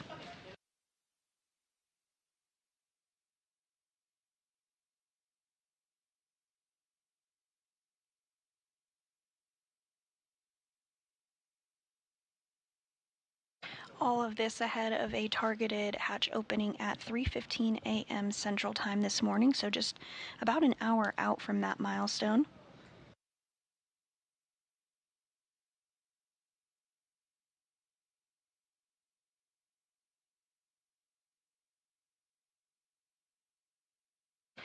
Another view here of Endeavour docked to the zenith port of the International Space Station's Harmony module. Can really see a good view of those black solar arrays there at the top of your screen, which helped provide power for Endeavour on its ride uphill following launch from the Kennedy Space Center at 10:43 a.m. Central Time just yesterday.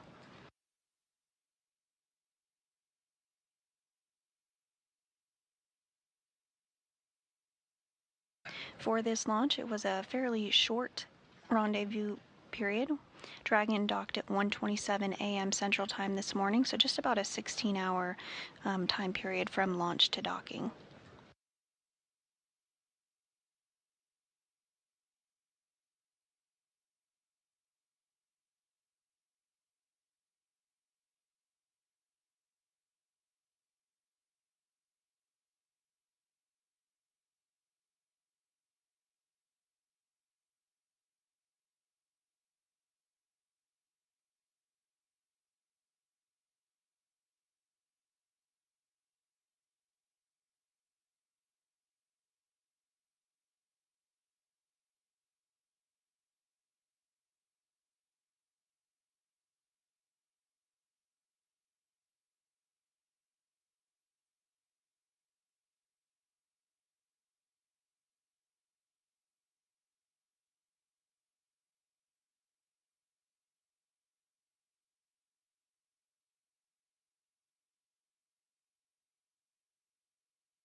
Inside the International Space Station, NASA astronaut Nicole Ayers has already worked to open the large hatch at Node 2 Zenith, which helped give her access inside the pressurized mating adapter. There you're seeing a view on your screen of that. She then worked to pressurize the vestibule, which is the small space between the hatches on Dragon and the space station. This was exposed to vacuum prior to docking and so needs to be filled with air to make sure its pressure is nearly equal with the atmospheric pressures on Dragon and the space station.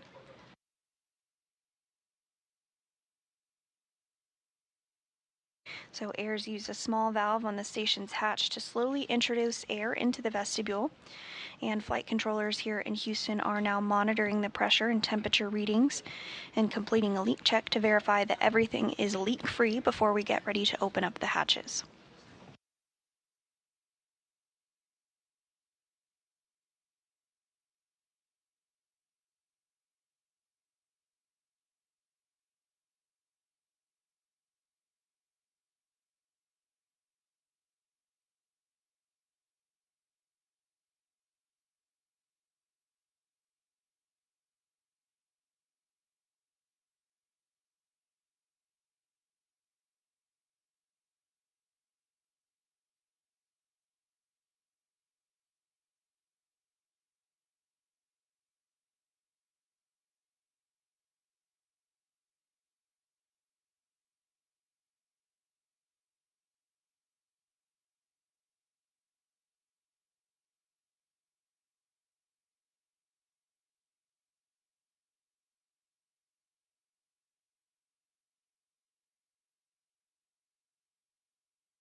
And this is a view of the crew members currently on board the International Space Station, waiting to welcome the Crew-11, which docked again at 1:27 a.m. Central Time. Starting on the lower left of your screen is NASA astronaut Nicole Ayers, then Roscosmos cosmonaut Kirill Peskov, NASA astronaut Johnny Kim, Roscosmos cosmonaut Sergei Ryzhikov, and Alexei Zubritsky, as well as JAXA, or Japan Aerospace Exploration Agency astronaut Takuya Onishi, and finally NASA astronaut Anne McLean. At around 4:15 a.m. Central Time this morning, we will have a welcome ceremony, which includes not only our recently docked crew members of Crew-11, but also the Expedition 73 crew. So there will be 11 crew members living and working aboard the International Space Station for a few days, while Crew-11 completes a handover period with Crew-10 before they depart and splash down off the coast of California.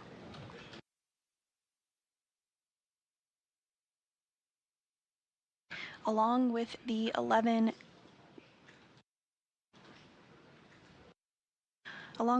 individuals in space we just discussed, there are 3 more that are living and working aboard the Chinese space station. So there currently are 14 people in space as we speak.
While on board Space Station, Crew-11 will perform research and technology demonstrations, as well as conduct maintenance activities aboard the orbiting laboratory.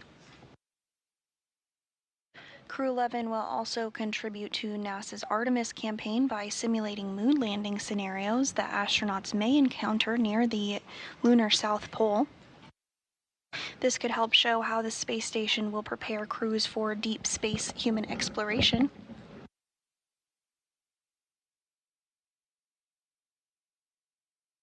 The simulations will also be performed before, during, and after their mission using handheld controllers and multiple screens to identify how changes in gravity affect spatial awareness and an astronaut's ability to pilot spacecraft like a lunar lander.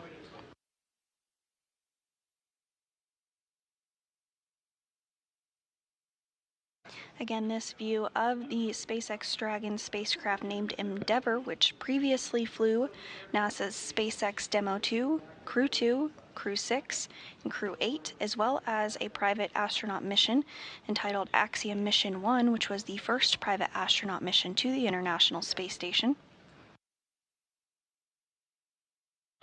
This flight is the 11th crew rotation mission with SpaceX to Space Station as part of NASA's Commercial Crew Program, and overall the Crew-11 mission is the 16th crewed Dragon flight to the Space Station, including Demo 2 in 2020 and 11 operational crew rotations for NASA, as well as 4 private astronaut missions.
SpaceX Dragon for suit fan. Dragon, we're with you on the big loop.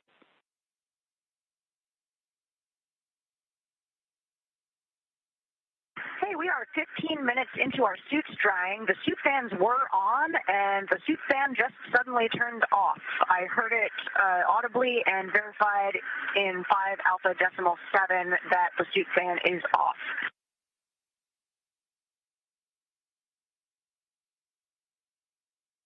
Okay, we copy. You just heard the suit fans turn off. We're going to take a closer look on the ground and get back to you.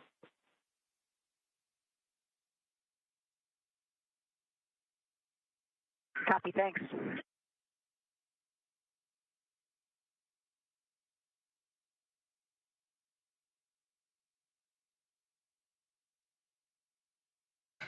And that was NASA astronaut Nicole Ayers as they work through procedures inside of Endeavour, which includes removing their spacesuits following docking, sounding like the fan that is utilized to help dry those spacesuits did turn off, so the crew on the ground going to take a look at that.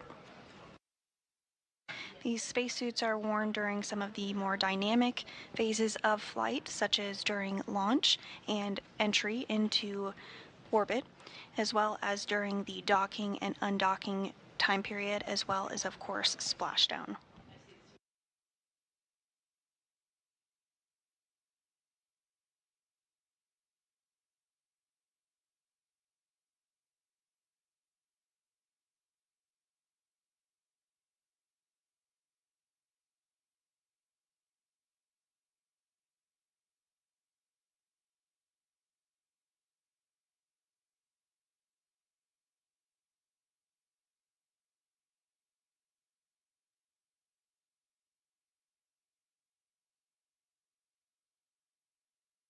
Station on 2. We are ready for 2.102 on your go.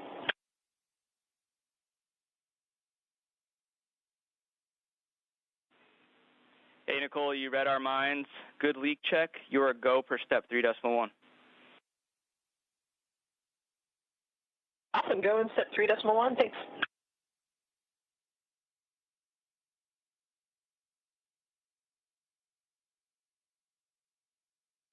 And NASA astronaut Nicole Ayers reporting from the International Space Station that the leak checks are looking good for that vestibule repressurization.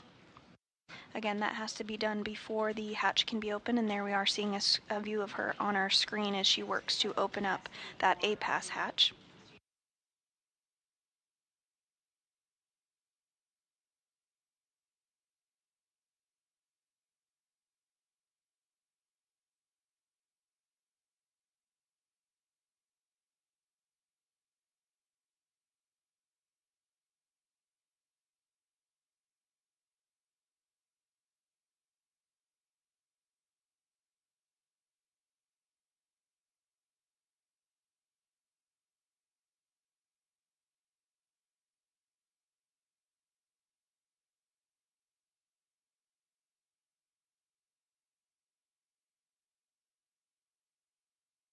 This is the first space flight for NASA astronaut Nicole Ayers.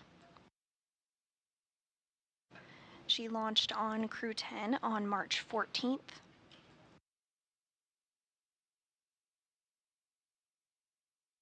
Prior to her time at NASA, she is a lieutenant colonel in the U.S. Air Force. Step 3.2. And we concur. 0 DPDT.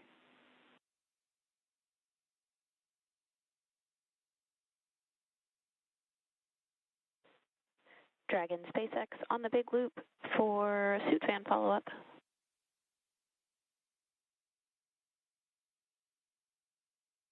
Ready to copy.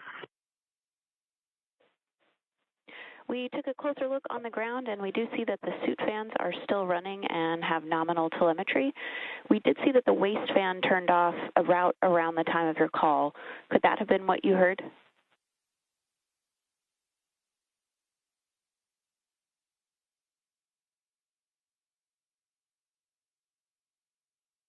That is possible.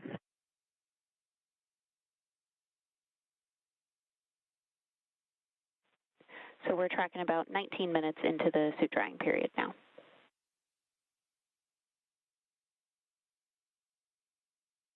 Yeah, affirm. Our timer is about 20 minutes.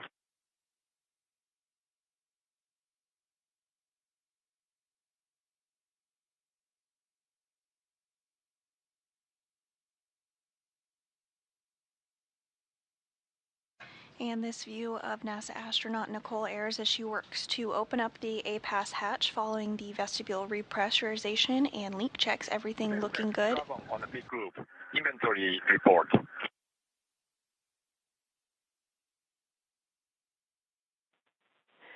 Kimiya, I'm with you on the big loop for the inventory report. Ready to copy. Okay, first, water.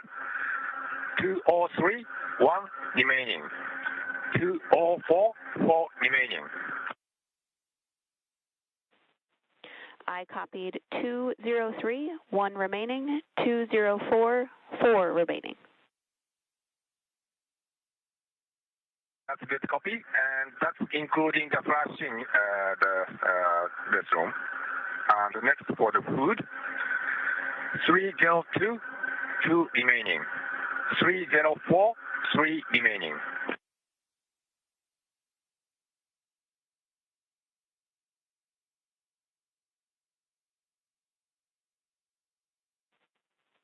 I copied 302, 2 remaining, 304, 3 remaining. That's all good copies. Thank you.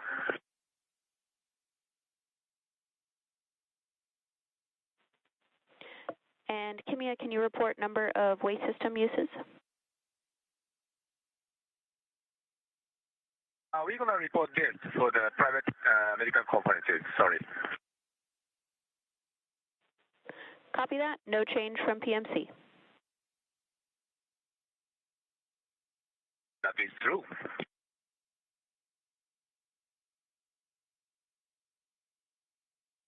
Sorry, not that's true. We used a little bit more, but we're going to report during the PMC. Sorry. Okay, copy additional uses and we'll report during PMC. That's good copy. Thank you.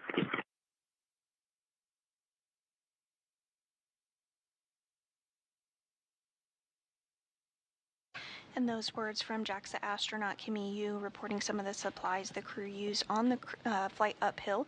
Continuing to get a view inside of the International Space Station, though, as NASA astronaut Nicole Ayers has put on some gloves and has acquired a camera. She's going to inspect the hatch for any FOD or foreign object debris to make sure everything is nice and clean before they do go ahead and open up the hatches.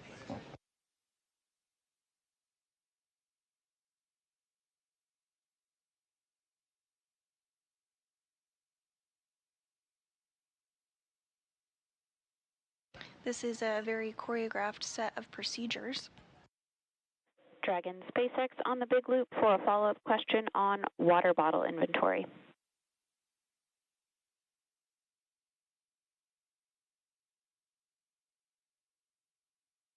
Go ahead. Could you confirm inventory in bags 201 and 202?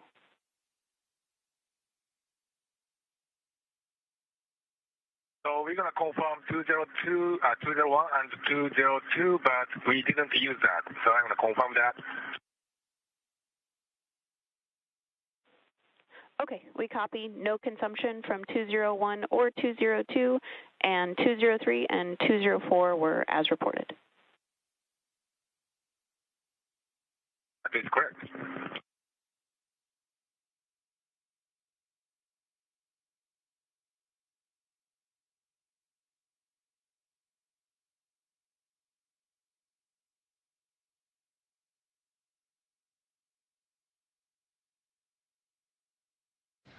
And on your screen now appearing is JAXA astronaut Takuya Onishi, who is helping Ayers with a light that he passed along as she works to photograph and inspect that area.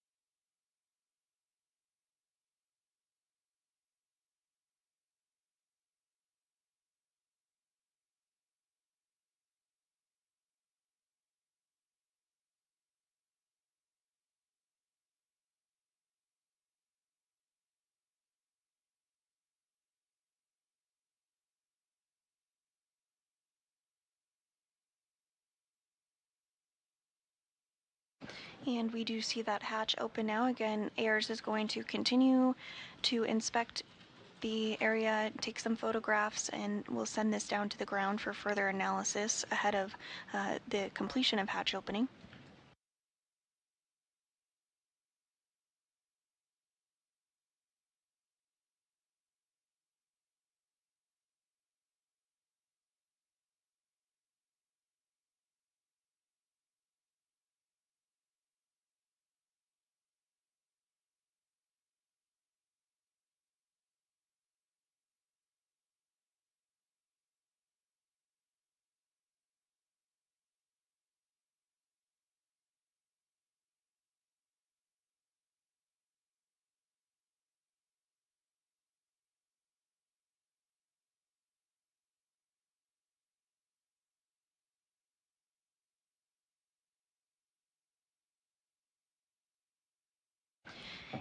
And if you're just joining us this morning, you are looking at a live view inside the International Space Station as Nicole Ayers of NASA works to step through hatch opening procedures following the docking of Crew-11 at 1:20. Station on 2, the APAS hatch is open and there was no condensation. Copy, hatch open, good report. Following Crew-11's docking at 1:27 a.m. Central Time this morning.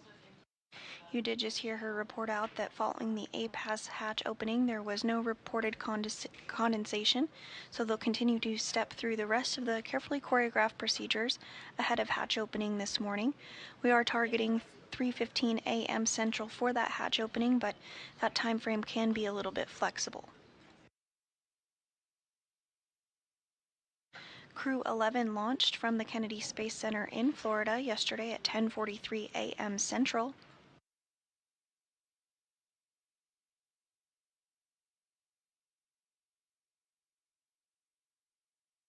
Once the hatches are open and Crew-11 floats on board the International Space Station, we'll have a welcome ceremony this morning at 4:15 a.m. Central Time.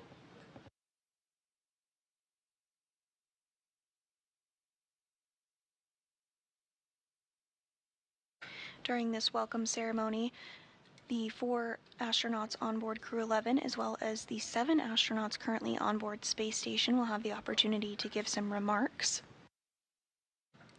And following the welcome ceremony, the crew will jump right into a safety briefing as they work through handover procedures with Crew-10, which will soon be departing the International Space Station, where they will splash down off the coast of California. This will be the very first crewed spacecraft for NASA's commercial crew program that splashes down off the coast of California. And now coming into view in the hatch area as well is NASA astronaut Johnny Kim. He monitored Crew-11's arrival to the International Space Station and their docking this morning from the space station's cupola.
AIRS now working to stow some of the tools that were utilized in that APAS hatch opening.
Once this portion of the procedures is complete, the crew inside of the Dragon will then work to open up the hatch on their side.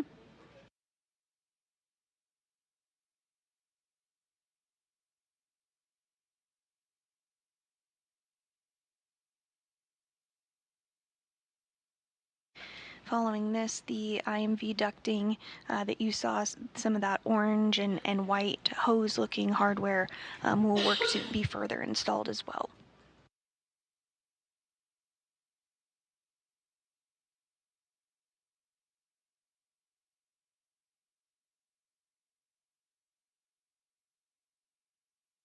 Station and SpaceX. Station on 2.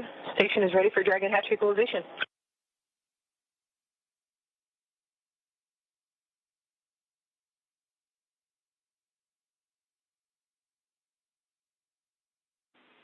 SpaceX copies on the big loop. And Houston copies on the big loop.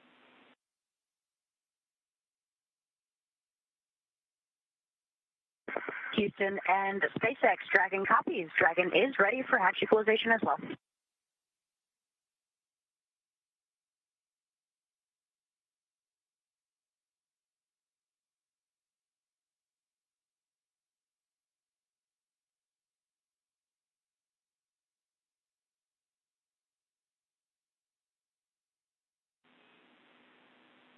Station and Dragon, stand by for equalization. Expected to take 1 to 2 minutes.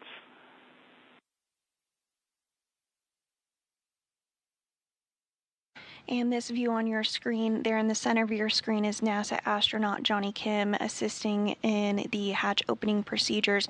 Straight in front of him is that hatch that the crew has been working in that we've had a more close-up view of.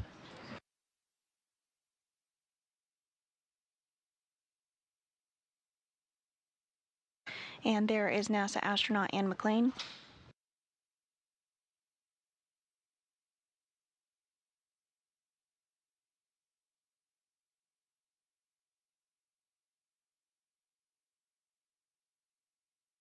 And back in closer of the hatch there, you can see Nicole Ayers as well as Johnny Kim continuing to step through those procedures.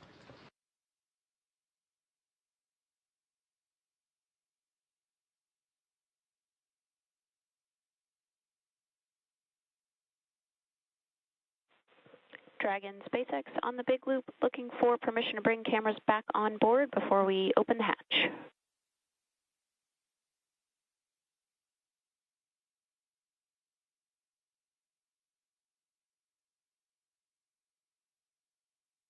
SpaceX Dragon, we are good to go and just removed the video director override via 4.012. We see it. Thank you.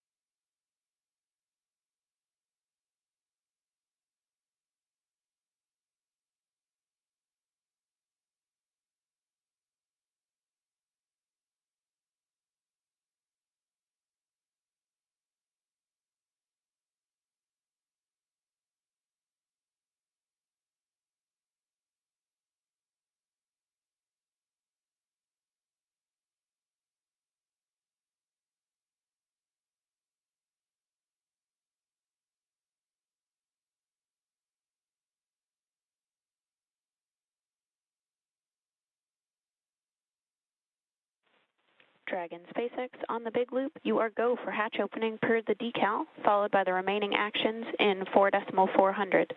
After 4.400 is complete, transition to NASA procedure 2.102, part Charlie. Dragon copies. We are go for Dragon hatch open. We'll be starting that shortly, and after that, we'll complete 4.400 and transition to ISS procedure 2.102, section Charlie.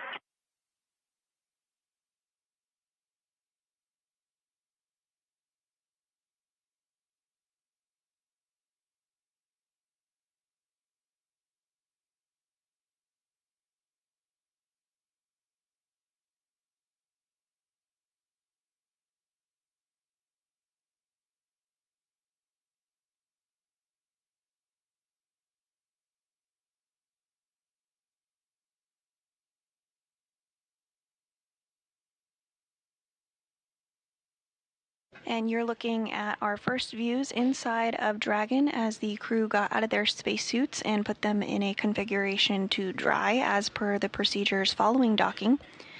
They're now working to open up the hatch on the Dragon Endeavour before they float on board the International Space Station.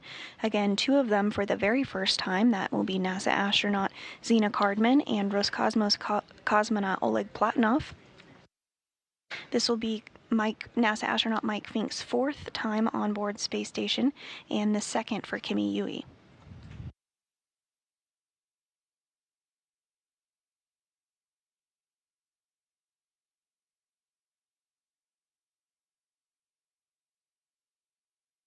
And it looks like the Dragon hatch is in the process of being opened up.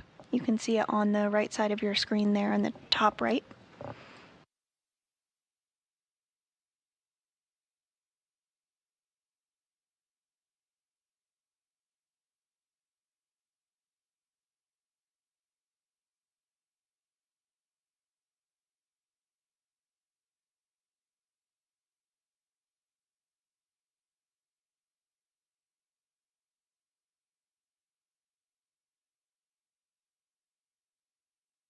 Houston, SpaceX Dragon hatch is open. Houston copies, hatch open.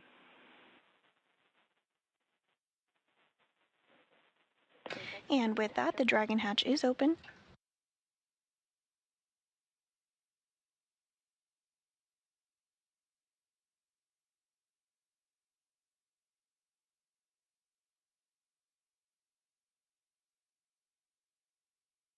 That hatch opening occurring at 2:46 a.m. Central Time, following a docking at 1:27 a.m. Central Time this morning.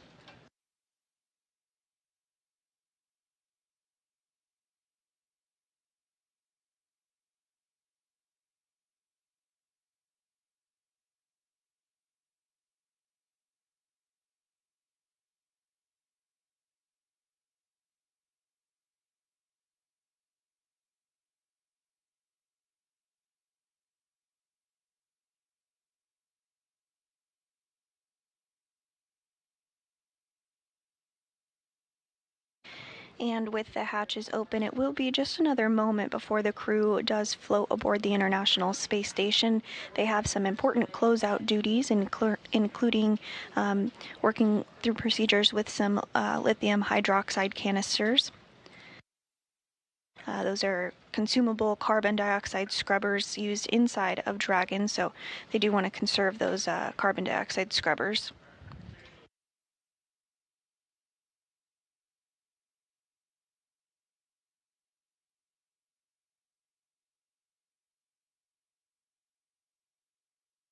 And back inside the International Space Station, on their hatch side, you see Johnny Kim there waiting to take some photographs of the crew as they float aboard. A little further in the hatch, I believe that is NASA astronaut Nicole Ayers, who's stepping through those procedures for hatch open. Step 6.1 at 2.102. IMV duct installation is complete. We are go for IMV fan activation.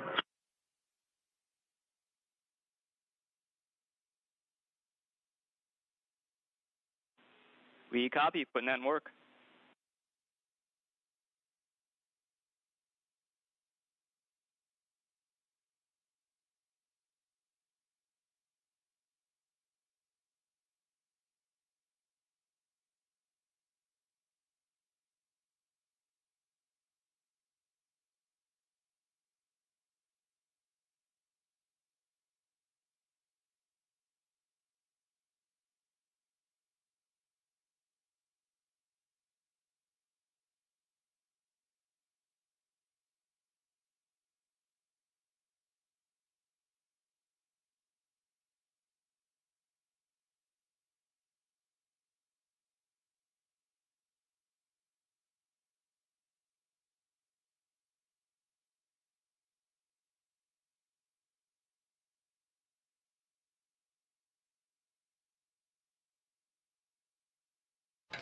And back inside Dragon, the crew is stepping through those final preparations ahead of floating on board Space Station.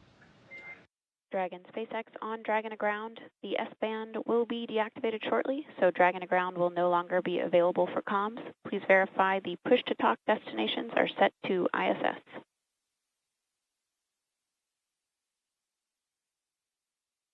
Dragon copies. Wilco.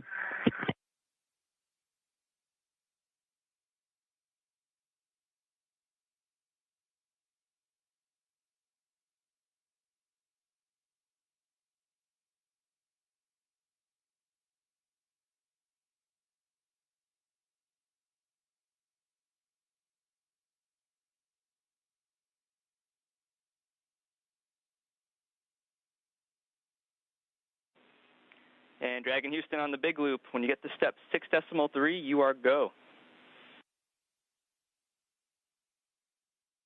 And Dragon copies, Houston. We are ready for 6.3. We're opening location 23 at this time.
SpaceX Dragon on the big loop, 2.102, step 6.5.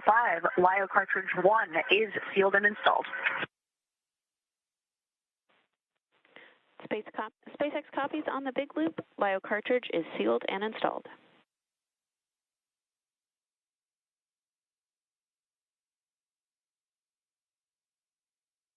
And those comms about that LIO cartridge that we did discuss earlier, which helps scrub the carbon dioxide from the Dragon capsule.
Houston and SpaceX Dragon arrival configuration complete. Houston copies. And SpaceX copies.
And as the crew continues to step through those procedures ahead of floating on board, it shouldn't be too much longer now, but as we mentioned, this is a carefully choreographed procedure, so we want to make sure everything is as expected and in a good configuration before they come on board Space Station.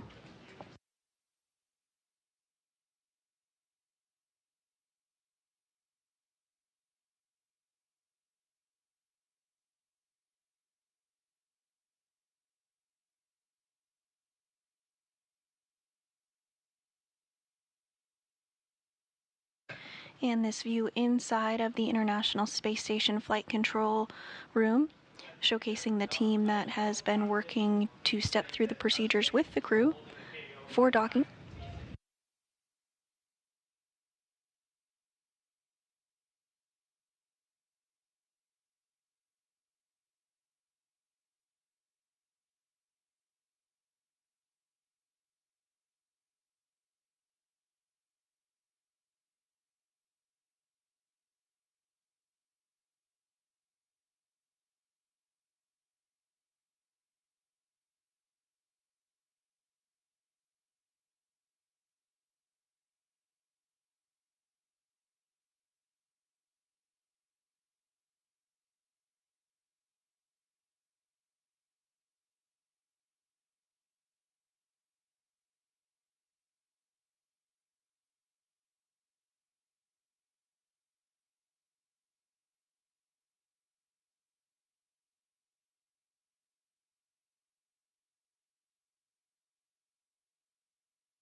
And if you're just joining us, we are awaiting Crew-11 to come on board the International Space Station following their docking at 1:27 a.m. Central this morning. The hatches were opened at 2:46 a.m. and it looks like we are having our first crew member float aboard right now. That is NASA astronaut Mike Fincke for his 4th visit to the International Space Station.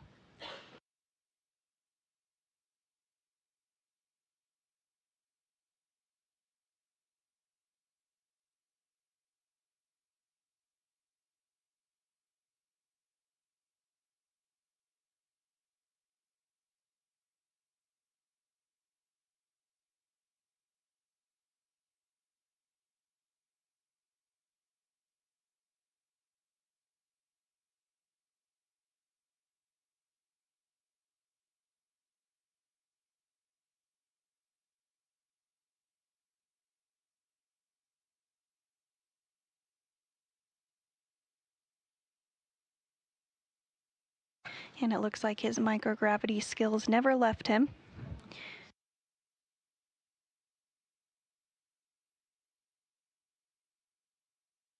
Joining in the hatch is NASA astronaut Nicole Ayers, who has helped step through all of the hatch opening procedures.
Once the crew does float on board the International Space Station, we are targeting a welcome ceremony this morning at 4:15 a.m. Central. Again, if you're just joining us, Crew-11 docked to the International Space Station's zenith port of the Harmony module at 1:27 a.m. Central Time. Now coming through the hatch is Roscosmos cosmonaut Oleg Platonov. This is his very first visit to the International Space Station. Some big hugs there with NASA astronaut Nicole Ayers and Johnny Kim.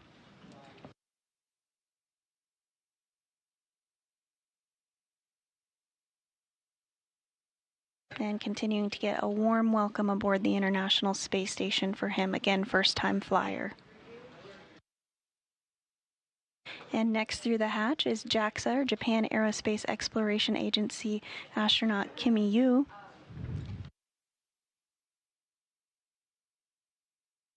And now we have NASA astronaut Mike Fincke for his 4th time to the International Space Station.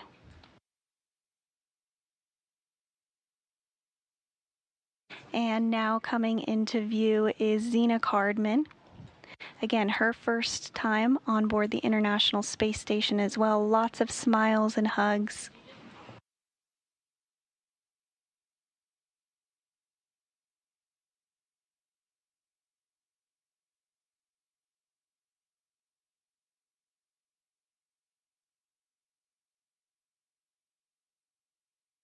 11 humans on board the International Space Station now.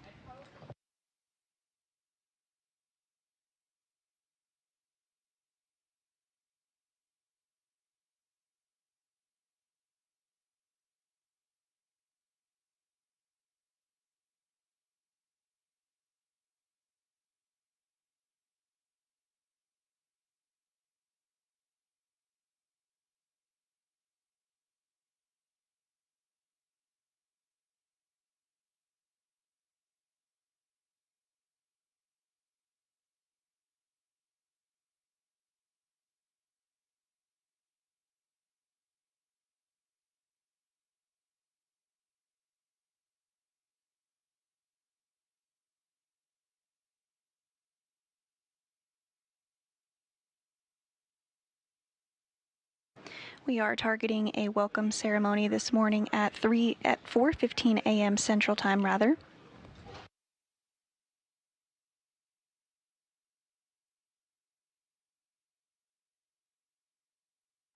If you're just joining us, Crew-11 has just floated through the hatch of their Dragon spacecraft onto the International Space Station following their docking at 1:27 a.m. Central Time this morning. They did launch yesterday at 10:43 a.m. Central from the Kennedy Space Center in Florida.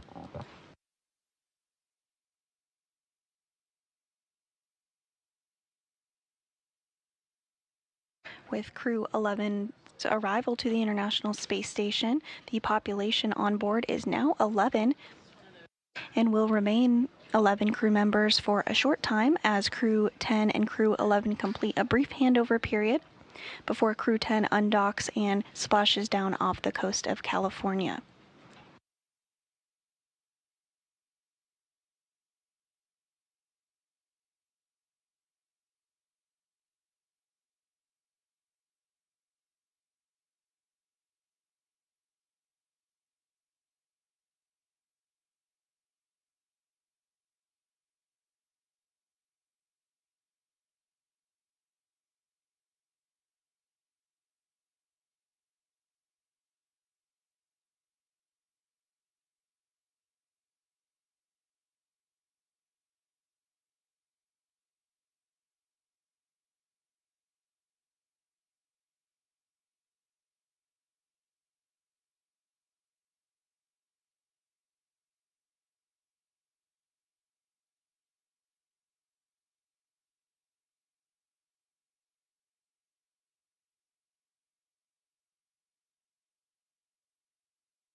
Station Houston on 2 for Talkin, forward plan.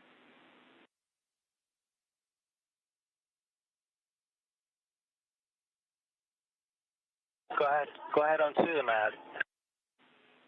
Hey, Doc, it was great seeing the crew arrive on board. Congratulations to everybody. And just wanted to circle back with you on the PAO event. We were, of course, thinking of it starting at 9:15, but we can also pull it earlier to start around 9:02. That's when KU locks up on that GDRS pass. And then we could do the PAO prep event scene, mic check, all that on the previous pass or whenever, just before that, if the crew wants to get that done early. So totally up to the crew. Let's keep it at 9:15 because I already told the cosmonauts that way, so let's keep it. Hey, that totally works for us. And while I have you, after the PO event, we can have another discussion on all the other days' activities, whether or not we're going to keep them scheduled as is or pull them forward to get you guys done early. So we'll have that conversation afterwards.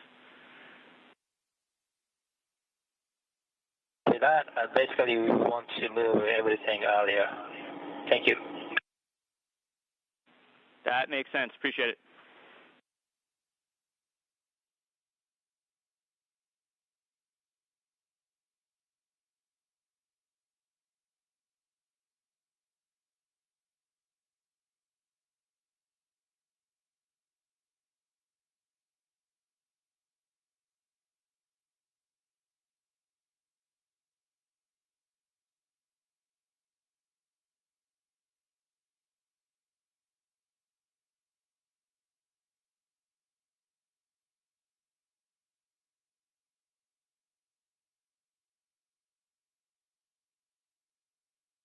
And again, Crew-11 is now on board the International Space Station. We are targeting a welcome event with not only the recently arrived Crew-11 crew, but the 7 members of Expedition 73 as well. Now there are 11 people on board the International Space Station. We are targeting that welcome ceremony to begin at 4:15 a.m. Central, so just a little less than an hour from now.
And if you're just joining us this morning, you're looking at a live view of the SpaceX Dragon Endeavour, which docked to the International Space Station at 1:27 a.m. Central Time this morning, following launch the day prior from the Kennedy Space Center in Florida at 10:43 a.m. Central. This morning, hatches were opened at 2:46 a.m., and we are now awaiting a welcome ceremony with all 11 crew members on board the International Space Station to begin at 4:15 a.m. Central Time this morning.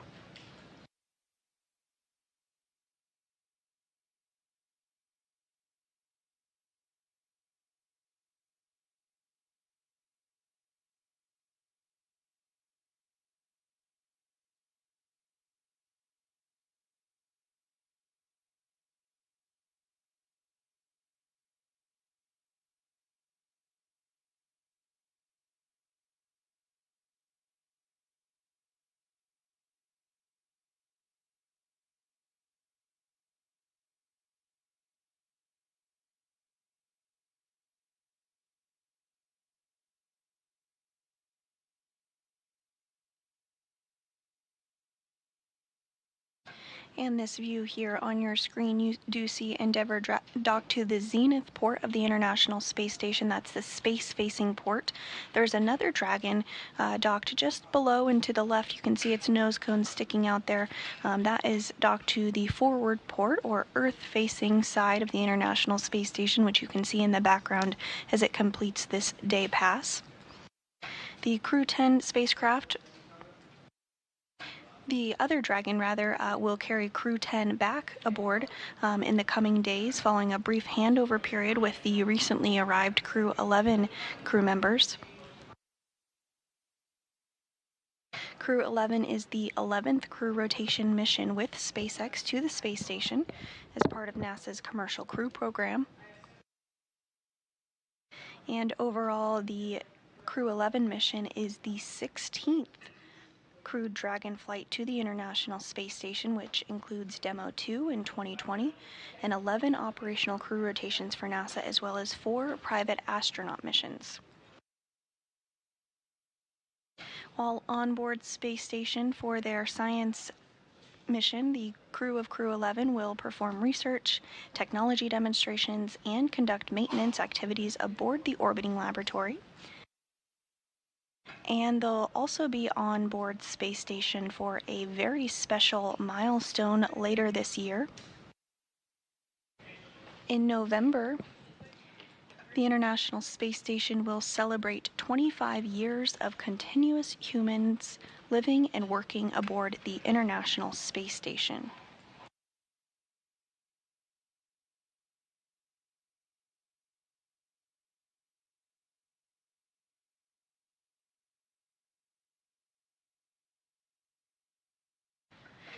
During the last 25 years, over 280 individuals representing 26 countries and 5 international partners have visited the space station.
Again, we are awaiting a welcome ceremony this morning to begin at 4:15 a.m. Central Time, just about 45 minutes from now, following the arrival of Crew-11 to the International Space Station at 1:27 a.m. Central.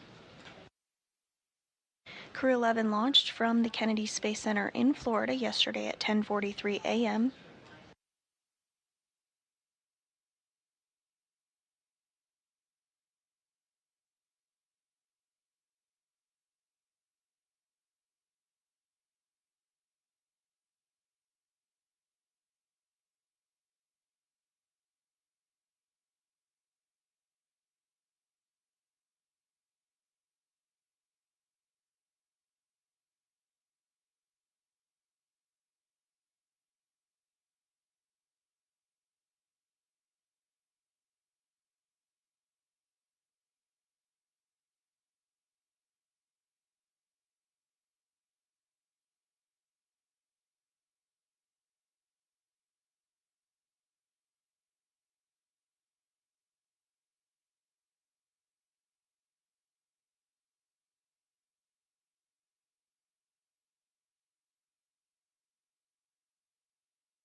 Good morning from Mission Control Houston. You're looking at a live view of the spacecraft Dragon Endeavour docked to the zenith port of the International Space Station's Harmony module.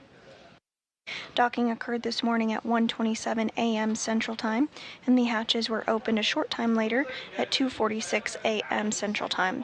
At this point, we are awaiting our welcome ceremony to begin at 4:15 a.m. Central, less than 40 minutes from now. Crew-11 carried NASA astronauts Zena Cardman and Mike Fincke, as well as JAXA, Japan Aerospace Exploration Agency astronaut Kimiya Yui, as well as Roscosmos cosmonaut Oleg Platonov to the International Space Station, following their liftoff from the Kennedy Space Center in Florida at 10:43 a.m. Central on August 1st.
And here on your screen is NASA astronaut Johnny Kim as he begins to get things set up and routed for today's welcome ceremony, targeted to begin at 4:15 a.m. Central.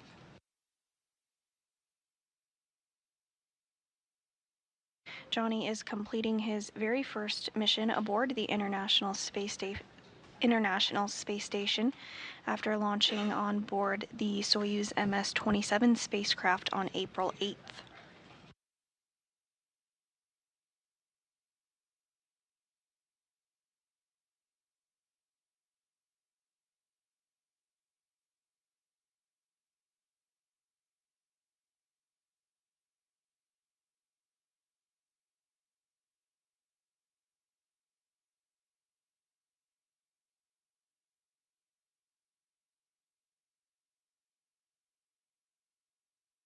Also on your screen is the current commander of the International Space Station, Takuya Onishi of the Japan Aerospace Exploration Agency. There are currently 2 JAXA astronauts on board Space Station following Kimiya Yui's arrival at 1:27 a.m. Central Time. Yui arrived on board Crew-11 with NASA astronauts Zena Cardman and Mike Fincke, as well as Roscosmos cosmonaut Oleg Platonov, following their launch from the Kennedy Space Center in Florida yesterday, August 1st at 10:43 a.m. Central.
Station Houston on 2 for Johnny. We see you setting up the camera. We'll be ready for scene and voice whenever you are, right before the 9:15 PAO event. Hey, copy. I'll catch you on the other side of this handover. Sounds like a plan.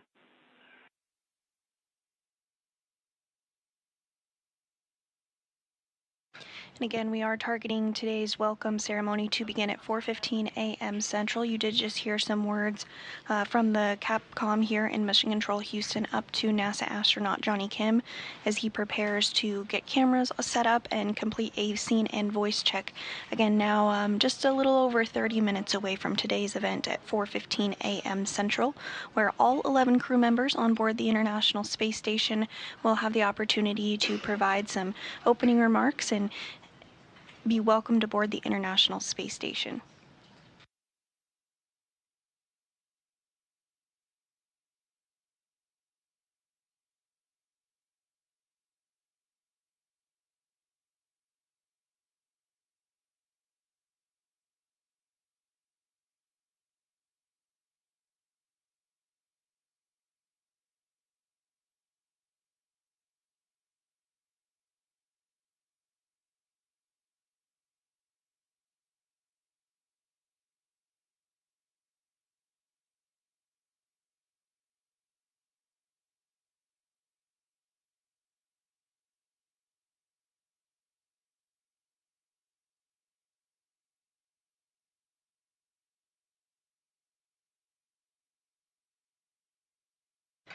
And we are in a brief handover period between our satellites, but you're getting a live view inside of Mission Control Houston at some of the team that did work the shift this morning for docking. Again, that docking did occur at 1:27 a.m. Central Time, with hatches opening a short time later at 2:46 a.m. Central. Crew-11 launched from the Kennedy Space Center in Florida on August 1st at 10:43 a.m. Central. And we are now awaiting a welcome ceremony to begin at 4:15 a.m. this morning.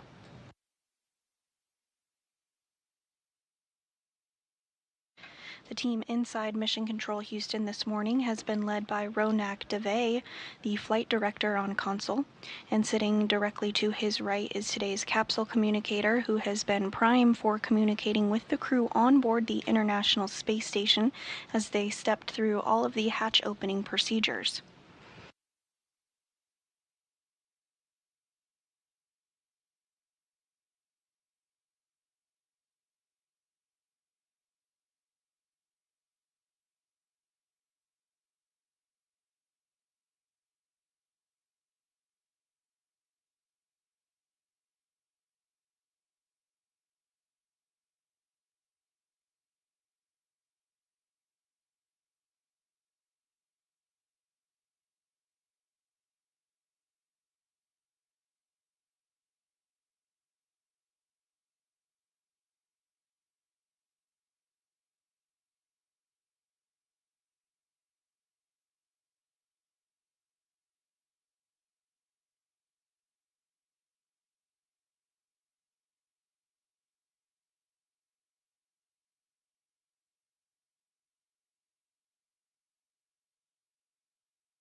And NASA astronaut Johnny Kim on the right, continuing to work through some procedures ahead of today's welcoming ceremony. Joining him is the current commander of the International Space Station, Takuya Onishi, from the Japan Aerospace Exploration Agency.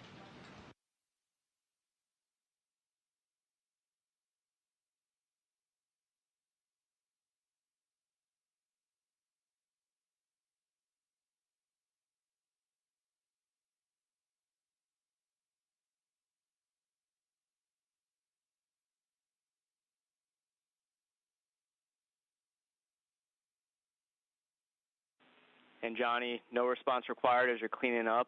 We like the view, but we would just like it a little bit down towards the deck and then panned a little bit left towards the gem relative to the camera.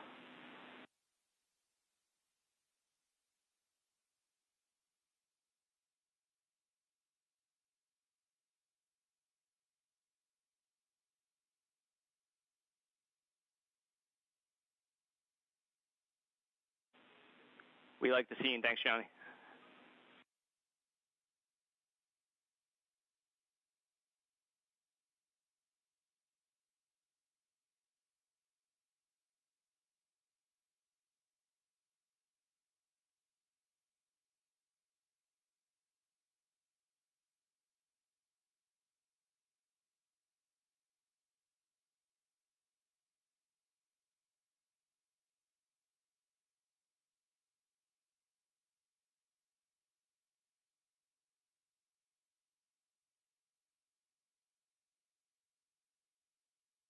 Station on 2, ready for the scene and voice check on node 2 cam 1. We also have node 2 cam 2 set up as a backup option in case cam 1 goes down. Hey, we see both. Sounds like a plan.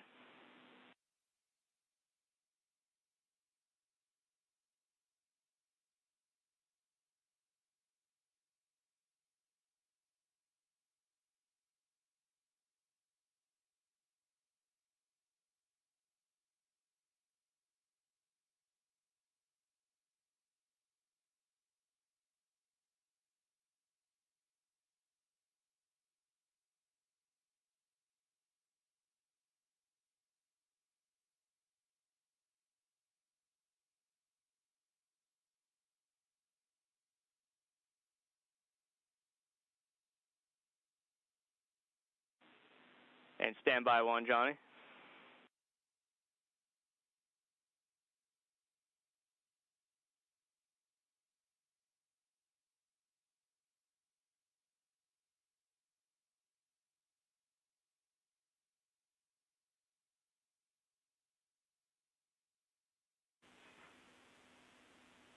And Johnny, that was a good voice check. We'll sync up with you guys for the event at 9:15.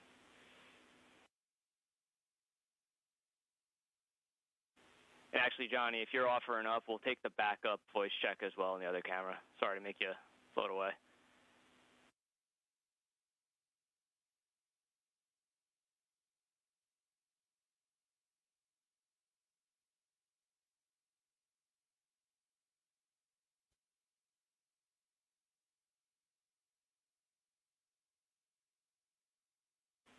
Yeah, and Johnny, we're not hearing you come down on that one. And Johnny, we don't need the troubleshoot. We like the primary, so no worries there. Copy, thumbs up.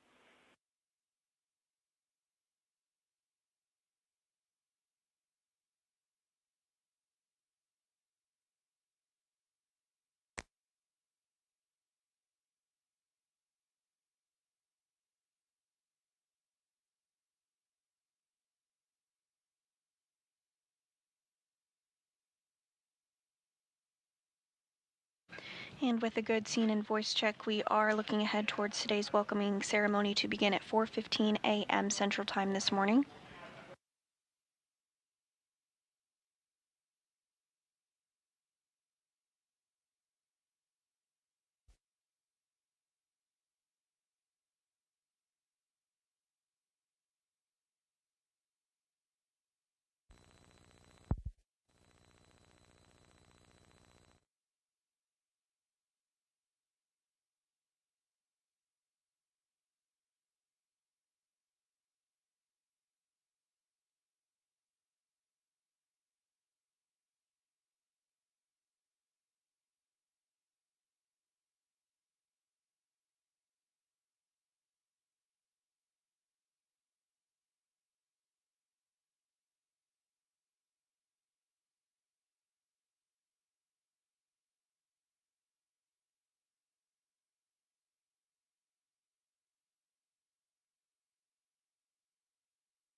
Station Houston on 2 for cupola shutters.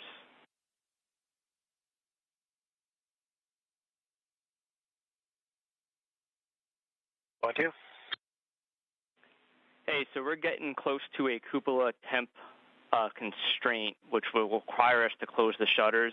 The last thing you'd want to do is interrupt you guys during the PAO event to do so. So we're going to ask you to go ahead and close those shutters. And we definitely apologize to our new crewmates who are probably looking out at the views right now, but we'll make it up to you guys in the back end.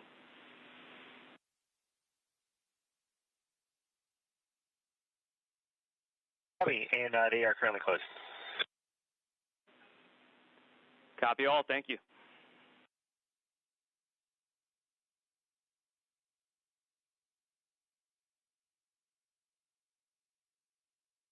And we did just hear some communications there about the cupola shutters. The cupola is the portion of the International Space Station that is lovingly known as the window to the world. Essentially, it's an area that crew members are able to look outside the window and take amazing photography of our home planet. They do have a set of protective shutters outside of the windows of the cupola that can be open and closed for protective reasons, and so that call up to the crew to go ahead and preemptively close those cupola shutters was what that communications was about.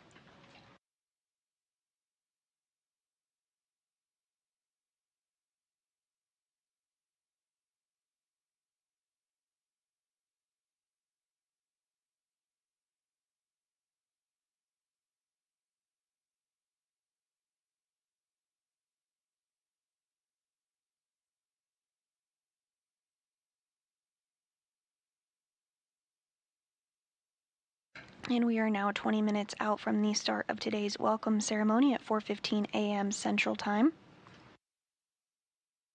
If you are just joining us, you are looking at a live view inside the International Space Station ahead of that welcoming ceremony. We did have Crew-11 that docked to the International Space Station Zenith port of the International Space Station's Harmony module at 1:27 a.m. Central Time this morning. Following that, hatches were opened at 2:46 a.m. Central Time. All of this following their launch from the Kennedy Space Center in Florida the day prior at 10:43 a.m. Central. So soon we will have that welcome ceremony where all 11 crew members on board the International Space Station will get to participate in this event, officially welcoming Crew-11 of NASA astronauts Zena Cardman and Mike Fincke, as well as JAXA, or Japan Aerospace Exploration Agency, Kimiya Yui, as well as Roscosmos cosmonaut Oleg Platonov on board the International Space Station. For some statistics for you, this is Cardman's very first space flight, as well as Platonov's. It's the 4th space flight for NASA astronaut Mike Fincke, and the 2nd for Kimiya Yui.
And we are now 15 minutes out from today's welcome ceremony, beginning at 3:15 a.m. Central Time.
And as we await today's welcome ceremony starting in a few minutes at 4:15 a.m. Central Time, you're looking at a live view inside the International Space Station Flight Control Room, where the team did work through procedures today for not only the docking, but the vestibule repressurization and then eventually hatch opening. The team on console during today's shift was led by Ronak Dave, the flight director on console during docking this morning. And the team here in the room did help to get on board NASA astronauts Zena Cardman and Mike Fincke, as well as JAXA astronaut Kimiya Yui and Roscosmos cosmonaut Oleg Platonov following their docking at 1:27 a.m. Central Time. The quartet of Crew-11 did launch from the Kennedy Space Center in Florida yesterday, August 1st at 10:43 a.m. Central.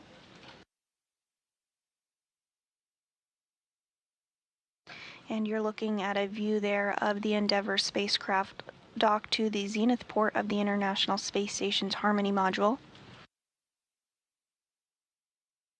To the lower left of the Endeavour spacecraft is another Dragon that will actually be returning Crew 10 back to Earth in the coming days. Crew 10 is going to work on a handover with Crew 11 that of course just arrived again this morning at 1:27 a.m. Central Time. Following that handover period, Crew 10 will undock and splash down off the coast of California, and this will actually be the very first time that humans splash down off the coast of California as part of NASA's Commercial Crew program. Just a few weeks ago, Axiom 4 did splash down off the coast of California as part of NASA's a private astronaut mission aboard the International Space Station. So again, we're just about 10 minutes out from this morning's welcome event, beginning at 4:15 a.m. Central Time, where all 11 crew members currently on board the space station will join and participate.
And you're getting a live look inside the International Space Station as NASA astronaut Mike Fincke, now on his 4th trip to space station, does a little microgravity flying.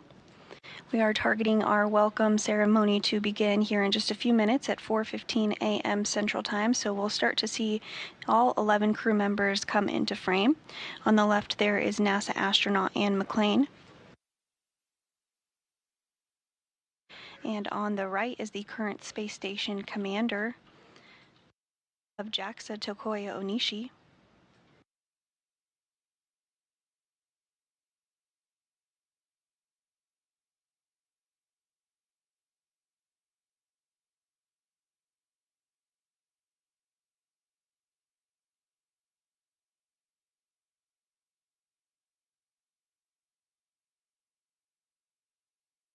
And now joining in the frame is JAXA astronaut Kimiya Yui. This is Yui's 2nd trip to the International Space Station.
And we will go ahead and stand by for just a couple minutes longer ahead of the welcome ceremony today at 4:15 a.m. Central Time.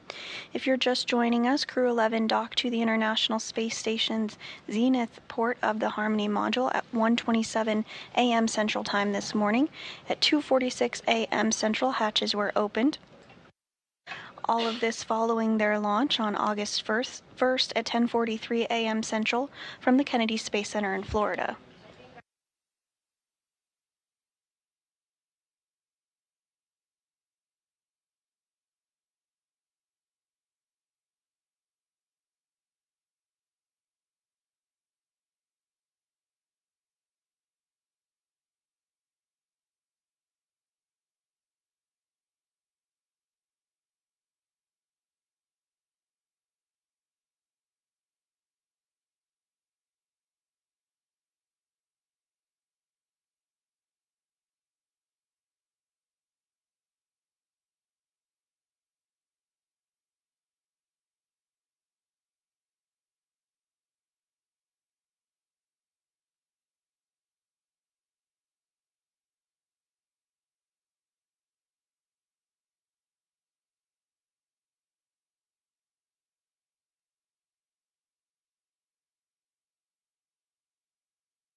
Station, this is Houston. Are you ready for the event?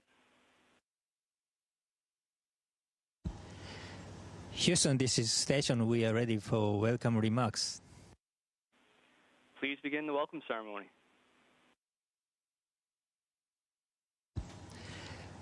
Good morning, good afternoon, everybody on the ground from the International Space Station. And Endeavour crew, welcome on board. Yokoso, Daburo Pajalabach. And we are so happy and excited to see your smiling faces. And Zena, Oleg, congratulations on your first space flight. We are looking forward to hearing your impressions and your feelings about that. And Mike and Kimiya, welcome back. Your experience will be an invaluable asset for Expedition 73. And we have a very busy handover period ahead of us, but I'm really looking forward to working with each of you. So now I will pass the microphone to Crew-11 Commander Zena Cardman.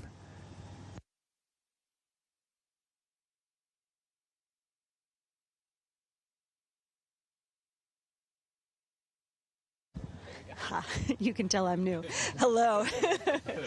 This has been the absolute journey of a lifetime. We are so incredibly grateful to be here. Thank you so much for this warm welcome. It was such an unbelievably beautiful sight to see the space station come into our view for the first time, especially with these wonderful crewmates. Oleg and I, both for the first time, and of course Mike and Kimiya-san, have so much experience that they bring to this team. With deep gratitude to everyone who got us ready for this moment. Thank you so much. Over to you, Mike.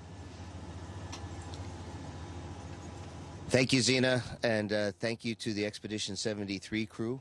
You have made us feel so welcome. We're so glad to be here. We're happy to join you, and we will do our best to help the 73 crew who's on Crew 10 to get home safely. Your friends and family are waiting for you. In the meantime, this is a beautiful space station, and it's so good to be back, and we're here to take good care of it and help do our very best.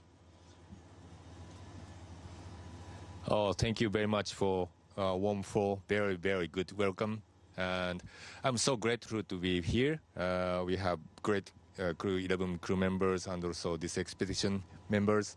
Yeah, I'm very looking forward to working with them and make this Expedition 73 the best. I'll work hard. Thank you. Thank you, Kimiya-san. I'm Oleg Platonov, and I'm also would like to say thank you very much for so warm meeting, and I believe and I hope we will have incredible and unbelievable time on board. И спасибо моим коллегам, будущим соэкипажникам. Я также благодарю вас за такую теплую встречу. И спасибо всем на Земле, кто готовил меня и наш экипаж и сделал все возможное, чтобы отправить нас сюда. Мы обещаем выполнить все наши задачи на самые высокие оценки и продвигать человечество в области космонавтики только вперед. Спасибо. Ура. С энтузиазмом. Thank you, guys, and once again, welcome on board the International Space Station. And Houston, back with you. That concludes our event. Thank you to all participants. Station, we are now resuming operational audio communications.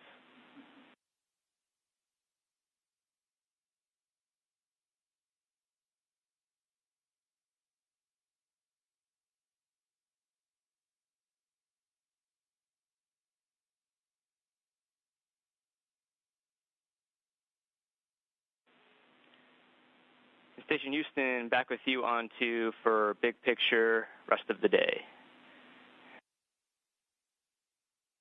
Go ahead, Matt. Okay, Talk. We were thinking of hopping right into the ISS safety briefing. And then for the rest of the day, we're going to try to move everything to the left as much as possible. Blue activity somewhat in the same order chronologically, just to make sure that we're all in sync. How copy? Okay, copy all. Basically, we move everything to the left except for Fincke activity and also non-Crew-11 related PMC. That is a good readback. Ready when you are. And we are going to just start a safety briefing so you guys can send a test command for caution warning tones.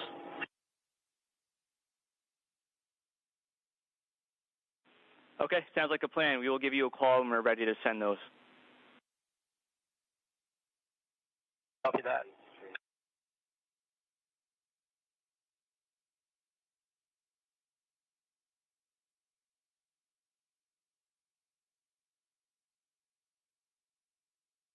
And there you had it, a very warm welcome to Crew-11 on board the International Space Station following their launch August 1st at 10:43 a.m. Central Time. They docked today at 1:27 a.m. Central to the zenith port of the International Space Station.